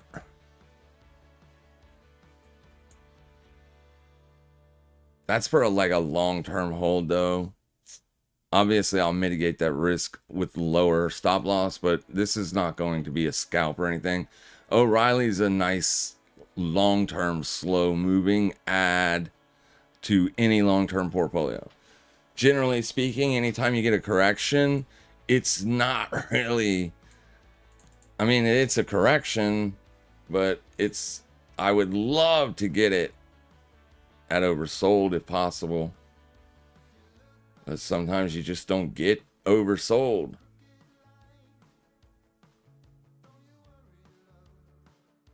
The last time it had a nice correction, it got to 40. That was a bid. And then it got to 40 again here. And then that's when it's put in this descending channel. So breakdowns of the channel would be a little bit risky. Let's see if there's an all charts pattern on this. I doubt there is, but let's see real quick. Yeah. They're calling it a head and shoulder. I see that. So if you break the neckline, and downside target would be 65.10, that would give you a weekly oversold reading. That would be a buy. If you got down to $60 on this, I would definitely be buying that.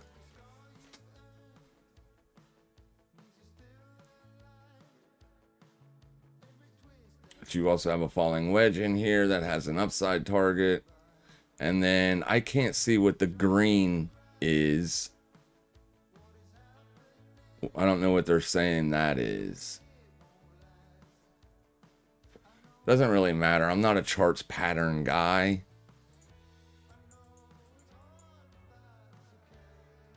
But I will be interested in watching this week's low next week, given this week closes as a bullish candle.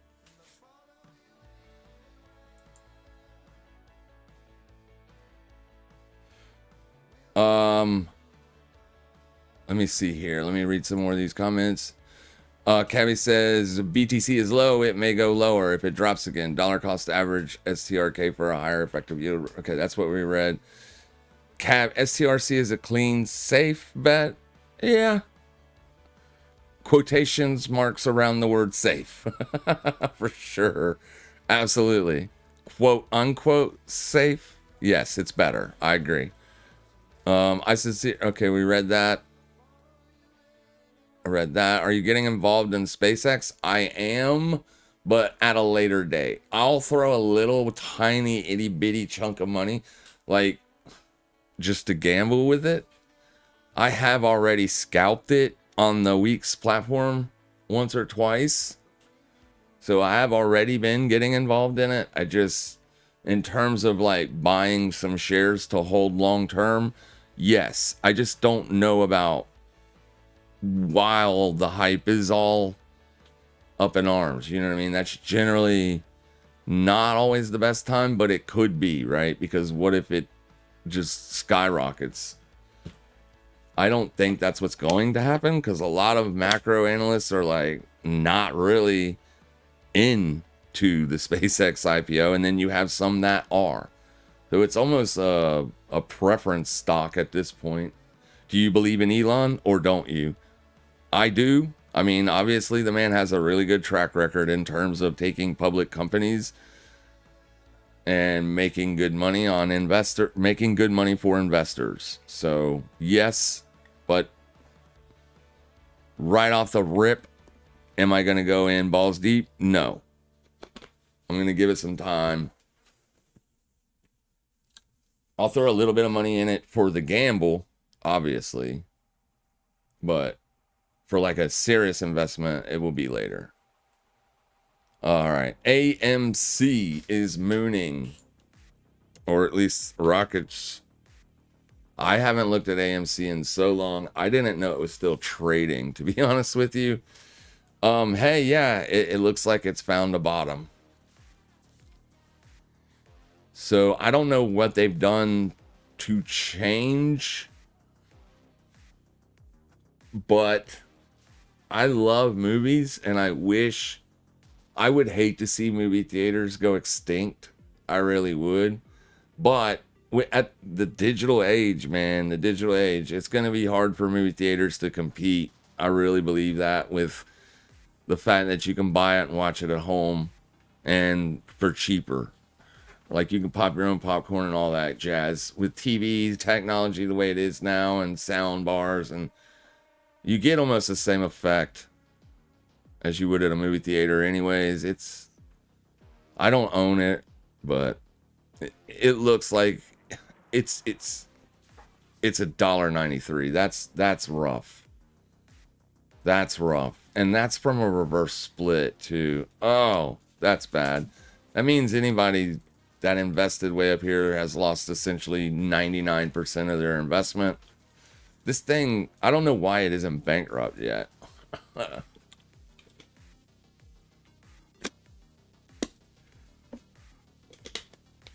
It's Hollywood, baby.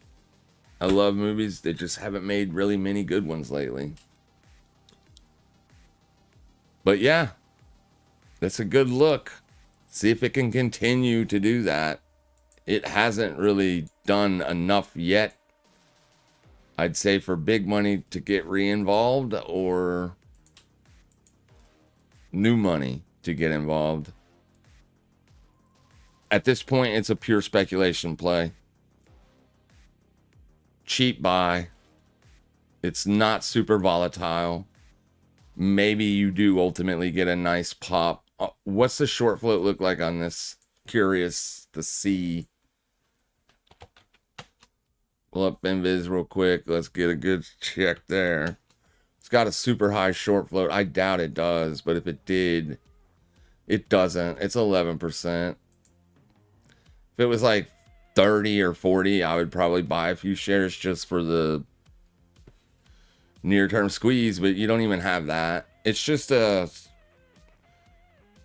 speculation play, but that does look like a bottom. When you put in several weeks like this and the range is pathetically tiny, you can pretty much sense that at least a short covering rally is about to happen. Because think about it, if you're a new seller down here, you get short and the asset doesn't do anything for 6 weeks.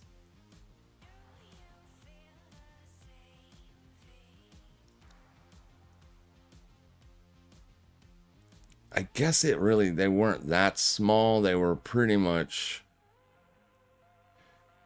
it looks bad. I'm trying to give you the benefit of the doubt there, but If you're still holding this from the GameStop days, man, you've lost the plot. Oh, gosh. I remember those days. GameStop, AMC. What was the other one? Bed Bath & Beyond, I think. EchoStar was also a free IPO proxy for SpaceX. There you go. Free IPO books closed today. If you want to get in for $1.35 or $1.35, today's the day to do it. Gotcha. And there is a 15-day lockout, so you can't sell. All right. What's your take on Stretch if Bitcoin stays below? Well, it's a risk. That's my take. So I'm not one of the people that think that Michael Saylor is going to be forced liquidated.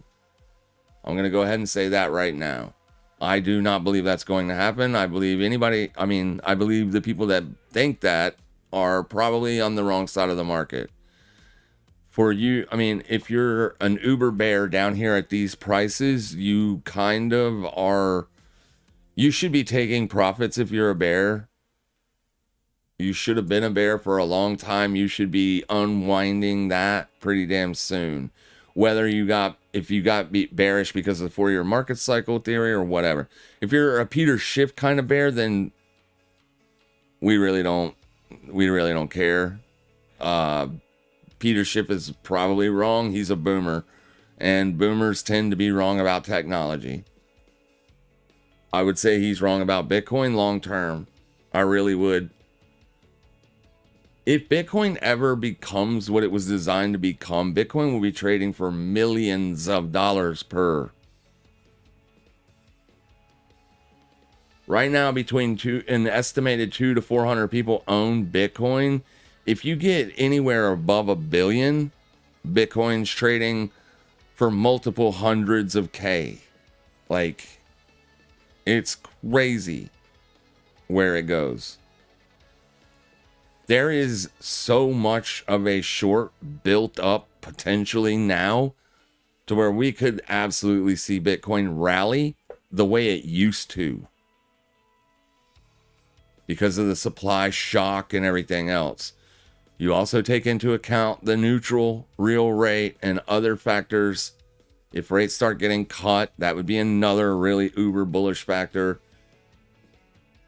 I wouldn't be looking for any more seriously lower lows. Like, you may get lower lows, but they're, in my opinion, they're probably going to be insignificant lows. If that happens, I like STRC. I love STRC if Bitcoin can stay above Strategy's cost basis for more than a quarter. Now, I'm obviously going to get involved before that. I'll know within a week after we get the Fed meeting whether or not I'm going to get involved in STRC or not. I want literally all the macro signals to be bullish, and it wouldn't hurt if some of those macro signals on the dollar were bearish again. That would have me very, very driven. And I would love STRC. But it is a risk. So the risk is that you wake up one day and it gaps under 90. That's the risk.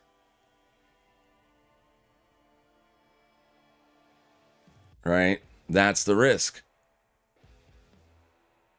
But as of right now, the fact that Bitcoin has been in a prolonged bear market since October, and since this has been trading in August, it has not lost 90. That is a good sign long term. You know what I'm saying? Like, the fact that it hasn't broken down already is a good sign. But we're definitely going to need to see Bitcoin quit putting in lower lows. So this is still potentially months away from happening. But yeah, I mean, I like the idea. It's new. It's new.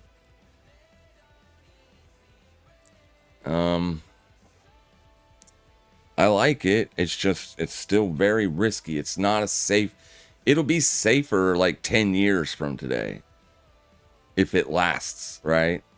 Goes through a couple more bear markets and everything is still good. Like then it would be super safe. But so obviously if you want to try to get involved in a new product that negative proponents call a freaking pyramid scheme, then obviously you'll benefit if they're wrong. If you could get in on or near the low 90s and 90 is the floor and always stays that way, then you can benefit slightly even to the upside and generate a yield.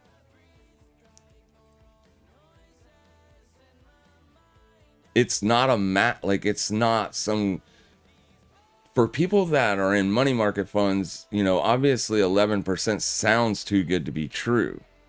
But Saylor's pretty much laid out literally how it works and how Bitcoin needs to perform in order for this to work forever. Does that make sense? So as long as Bitcoin isn't dead and going to zero, then this product, I like it. And that is literal worst case scenario, though. So I said it this morning in the Discord for my Discord members that literally the bears or anybody that's betting money on Bitcoin going to zero, they need the worst case scenario to happen for them to be right. Everybody else or anybody else, bulls or anybody that wants to generate a yield, say, I'm not really bullish on Bitcoin, but I still like the 11% thing and I'm willing to try it. Those people, like everybody else, just needs for the worst case scenario to not happen. And they're right. So the bears need the worst case, and then everybody else is probably good.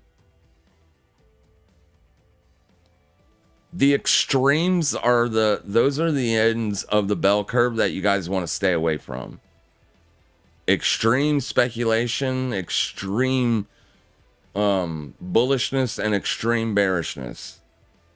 And price will generally be in the middle of that. So Bitcoin could continue to make fresh yearly lows this year, obviously, but I doubt they'll be significant. Because the bears have had literally everything again, on their side with this product, with this asset class. Beginning of the year, they had tariffs. They had 1010, which sparked off the bear market. You literally had ETFs come into Bitcoin in 2024. All the OGs were selling. Like they had literally every scenario that they needed for this to literally break down and put in some nasty lows. 65, 70, 75% off the highs. The fact that it hasn't done it yet, that's pretty telling in my book. Now, 50% off is no joke. It's no joke at all. But Saylor and Strata, or whatever that other company's name is, Strive, but I don't remember their ticker, but the company is Strive. They do the same thing. It's a preferred. I looked at it. They're doing the exact same thing that STRC is doing, only they offer 13% and they pay out daily dividends. That sounds good if you want to generate a literal cash flow and you have a lot of money. You can generate a daily dividend just by owning shares. And if you can pivot into those shares near or around the lows, you'll be in the best case scenario, or you'll be in the best possible position to generate those cash flows. That is very attractive. Very, very attractive for people that have a lot of money and they need to do something with it. Very attractive. So essentially what you have here, now that the macro is kind of going to force their hand, is, does Bitcoin ultimately stop going lower? And if that answer is yes, it does stop going lower, the bears are so wrecked, it's just a matter of time. So wrecked. If a very, very small percentage of those $8.1 trillion flows into STRC or Stride, Bitcoin bears are wrecked. Yeah. I mean, I can see it happening, but that's the thing. The lows have got to stop at some point. Otherwise, that money will stay on the sidelines. It's too risky down here. Not so much up in here. The further you get away from the lows, the better off you are. And just looking at it in terms of a charting, this is an opportunity for some people, but it also looks like a fresh breakdown to others. You see what I'm saying? But this is what I would anticipate moving on from here. Insignificant lower lows. Like, you liquidated this last week on a day when the dollar was uber bullish. Bitcoin dropped down here and liquidated that low and bounced. It should have no problem breaking lows and continuing. You see what I'm saying? Like, you should have been able to do this down through here too. So the more time it takes, the less likely the bears are going to get that big ass move. Now, they still have the ball in their court because of US dollar strength. They still do have the ball in their court. And that's the reason why I have not yet invested a nice chunk of change into STRC. I got to wait to see what the Fed's plan is. Gotta wait and see. If there's a scenario where dollar can stay strong, but Bitcoin is stronger, to me, that would be like the best possible scenario and very bullish. I don't think we need a dollar to break down for Bitcoin to be bullish. We just need Bitcoin demand. That demand is out there. It just hasn't come in yet. So they're waiting, clearly, just like I am, to see what happens. But as soon as we have enough proof that it's good, that money will come flooding in. No matter what this does, it'll come flooding in. Bitcoin is very actively seeking liquidity. It's going to need a liquidity. It's going to need Fed rate cuts, probably, and all that. And that is currently not what is being priced in. So I'd say you'll know more after the rate decision. You'll know more as you'll hear more and more macro people break down what they think that means. I'll give you my take. I'm not a big macro guy, but clearly I keep my eyes on what matters. I am trying to continue to make money with my money, right? That's the whole thing. I don't sell things, and I'm not out here like my streams of revenue are trading, and that's pretty much it, right? So might as well go ahead and throw some money to generate a yield but in something that's safe, or at least not backed against a product making fresh multi-year and yearly low after low after low, because that's an issue. It clearly is an issue. All right, so you're starting to see S&P 500 is starting to take off to the downside here. So I'm sure Nvidia probably broke down. Let's go look.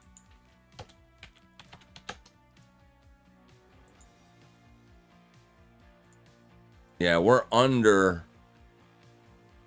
Okay, so this is it, like the level that I was watching. But the fact that the S&P 500 has broken down lower and made a fresh low, I'm kind of wondering if there's some kind of news going on. It's definitely not being driven by oil, this sell side pressure, because oil's down.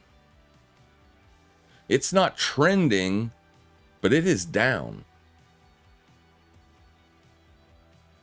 So I'm not sure what's going on out there that's causing this fear. Let's go see.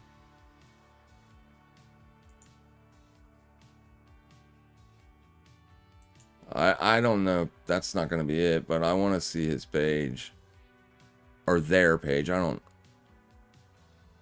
don't. US 50. This probably had something to do with it.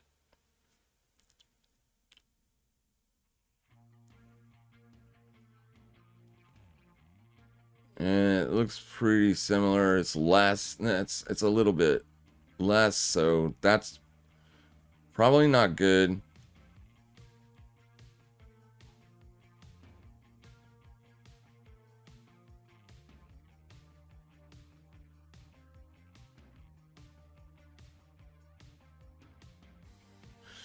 SpaceX IPO is said to be multiple times oversubscribed. I'm not seeing any like obvious news. So maybe this is just a technical play. DXY is not that strong. It's actually red on the day. It has spiked a little bit here, but that's because of this. Still grinding. Still climbing. And you still have yet to make fresh 2-day highs.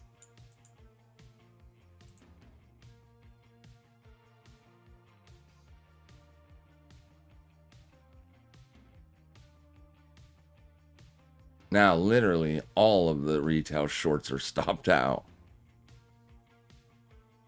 Retail are the only people that are shorting this. And it's because they don't understand that it's not going down because big money is not going to short it because it's too expensive. They don't understand rollover rates and funding fees and shit like that. So they think this thing is so overbought. It's got to go down, and they're the only one. They're literally exit liquidity. It's like, quit shorting this.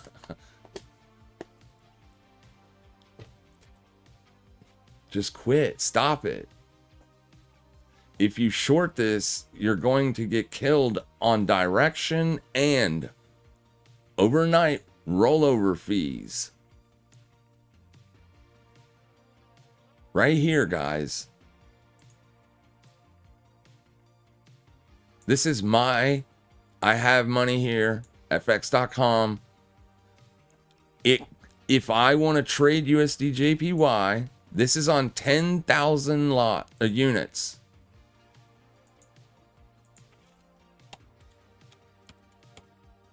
That's a mini. 100,000 is a lot.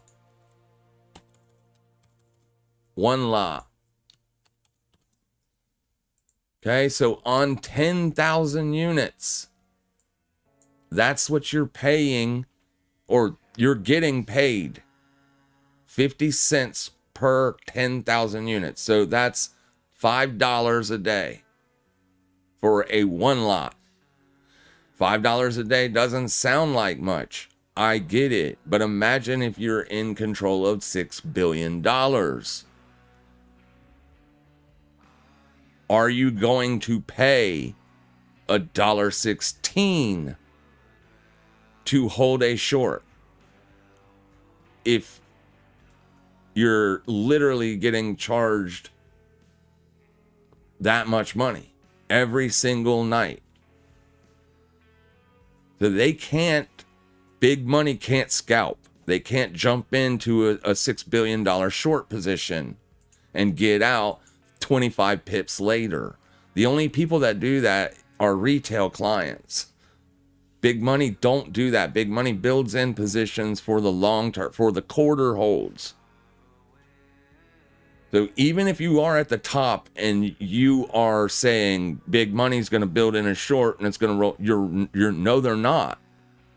Because they're looking out a quarter and they can see that they're going to be charged, $20,000 a day to hold a short trade that isn't trending lower. Why would they take that position? They're not going to. Now, if you're trying to catch the BOJ flash crash that you think is coming, that's different, and more power to you. But if there's going to be an exhaustion, you're going to need to see a macro reason. You're going to have to see those interest rates spread get tighter.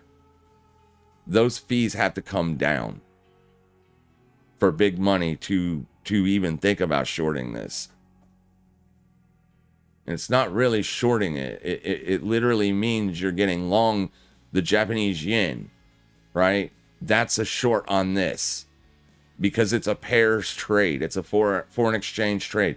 So just because you're shorting USD JPY, that doesn't mean, it means you're short the dollar and long the yen. That's what it means. And right now, and since 2022 or 2020, the big money has been on the opposite side of that. They've been long dollar, short yen. Because they're getting paid to hold it. The same way that I was talking earlier about getting that yield. This is all from yield. It has nothing to do with directional bias. Just yield. Look how this thing used to trade back when the interest rates were tighter compared to when there was a massive interest rate difference. That interest rate difference has not changed. Therefore, there is no reason for big money to change their positioning.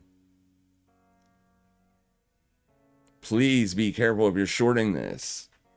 Until you get a BOJ rate hike and several Fed rate cuts, this will probably continue to grind up. Now, we do know that the BOJ will intervene because they said they would. And I read somewhere that they did intervene here. So if they are intervening, there could potentially be an issue to where you get an exhaustive move lower. But if there's no change in interest rates, that would be a buying opportunity. Hence the reason why you just get 3 days of downside and you don't make any new lows. Because on the third day, that's a buying opportunity.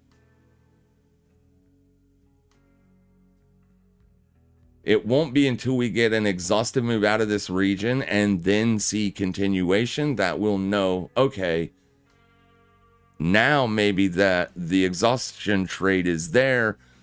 But if there's also a macro change in the rates spread, then you can start looking for that carry unwind.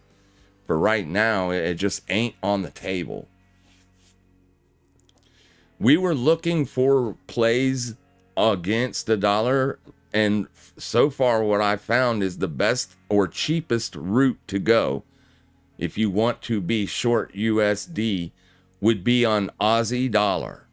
So you would go long Australian dollar versus dollar, AUD, USD.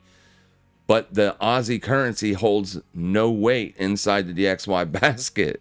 So in a sense, you're not doing anything to the dollar by getting long Aussie dollar. It does absolutely nothing. So the only ones that do something to the dollar are Canadian dollar, euro, pound, yen, Swiss franc. That's it. Those are your majors. The cheapest one of those to get involved on a dollar short would be pound dollar right now. That's the cheapest route to look for dollar short positions.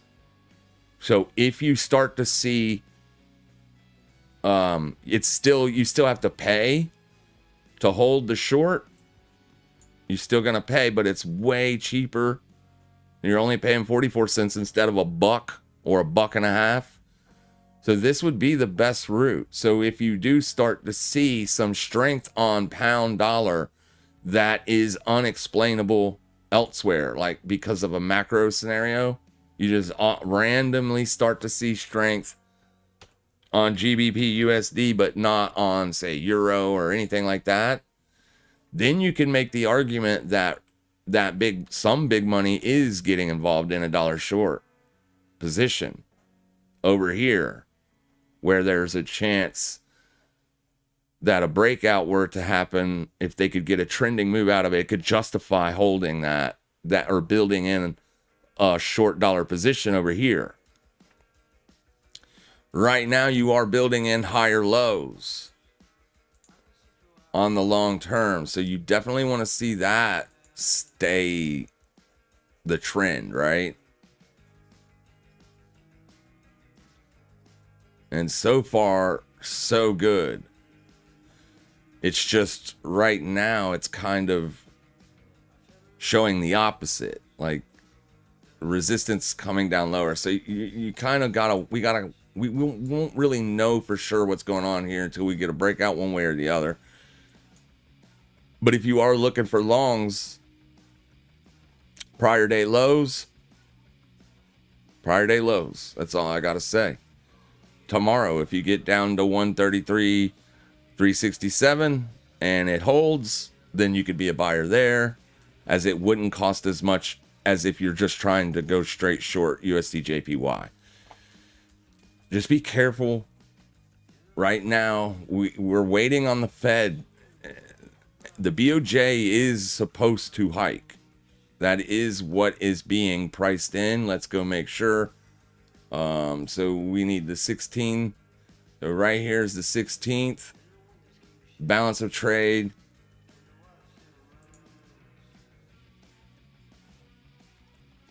There. Oh, sorry.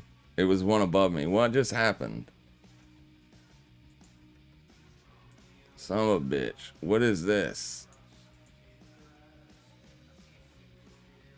Oh my God, that's annoying. This platform is driving me crazy. All right, let's go look at it over here. Where is it at? And then we'll wrap this up. But I want to see BOJ interest rate decision. See, right now it's at 0.75. They need to go up to 1. For some reason, it's not giving me a forecast.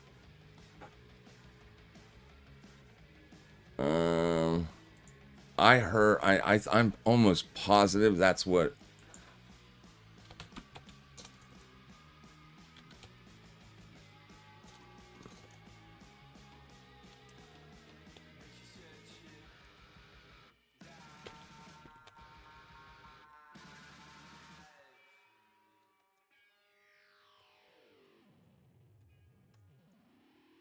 Are the expectations that the BOJ will hike on June 16, 2026? Yes, market and economic expectations are very high, around 80 to 98% that the Bank of Japan will hike rates by 25 basis points at its June 15, 16, 2026 meeting. So that's one plus in the dollar weakness category. The very next day, or Wednesday, the 17th, we're going to get a Fed rate decision. So if the Fed comes on board and says, yes, we're probably going to cut and let this AI growth boom help us into the future, that would be another couple of points in the direction of looking for dollar weakness. Then that carry trade would potentially start to unwind. There are a bunch of analysts out there who think that could have negative ramifications for the risk markets, because that cheap Japan money, because for so long the BOJ was at negative interest rates. It wasn't that they were just at zero, they were under zero, they were at negative, and they left it there for so long you could literally get a free bet. It was almost free, like almost zero risk. And then you take that money and then you buy stocks with it. So there are a lot of people that think that if the USDJPY was to come off significantly, that would cause a nasty unwind. I don't know what has happened here, but we don't need it. So, I mean, it's not great either way. That's just kind of where we are right now. But it's most likely dollar strength that we're seeing put on this near-term pressure on Bitcoin. Michael Saylor bought back 1,500 Bitcoin, so obviously that's way more than the 32 he sold. So clearly there's other things going on here than just Saylor sold. I'd say some of it has to do with BIP 110, but even Grok seems to think that it's just more or less infighting. But until the lows are done, we have to be careful when we're looking to add on to these things.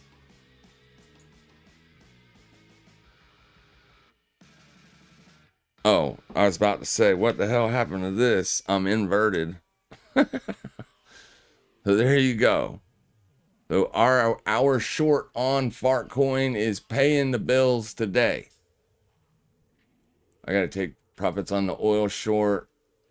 And I wish I would have added to the silver short, but there was no way of knowing it would roll over that low in the range and continue, which it is. So not only did you get fresh lows, but you are continuing lower. So, I mean, I wasn't bearish on gold and silver, so to speak. It was more about dollar strength. That was the reasoning behind the whole, everybody else is bullish on silver and gold, but not me. So we definitely want dollar weakness for Bitcoin to find a low, or might need it. Only time will tell. You guys have a fantastic rest of your day. Make sure you all trade safe. Make sure you trade smart. I'll see you Thursday.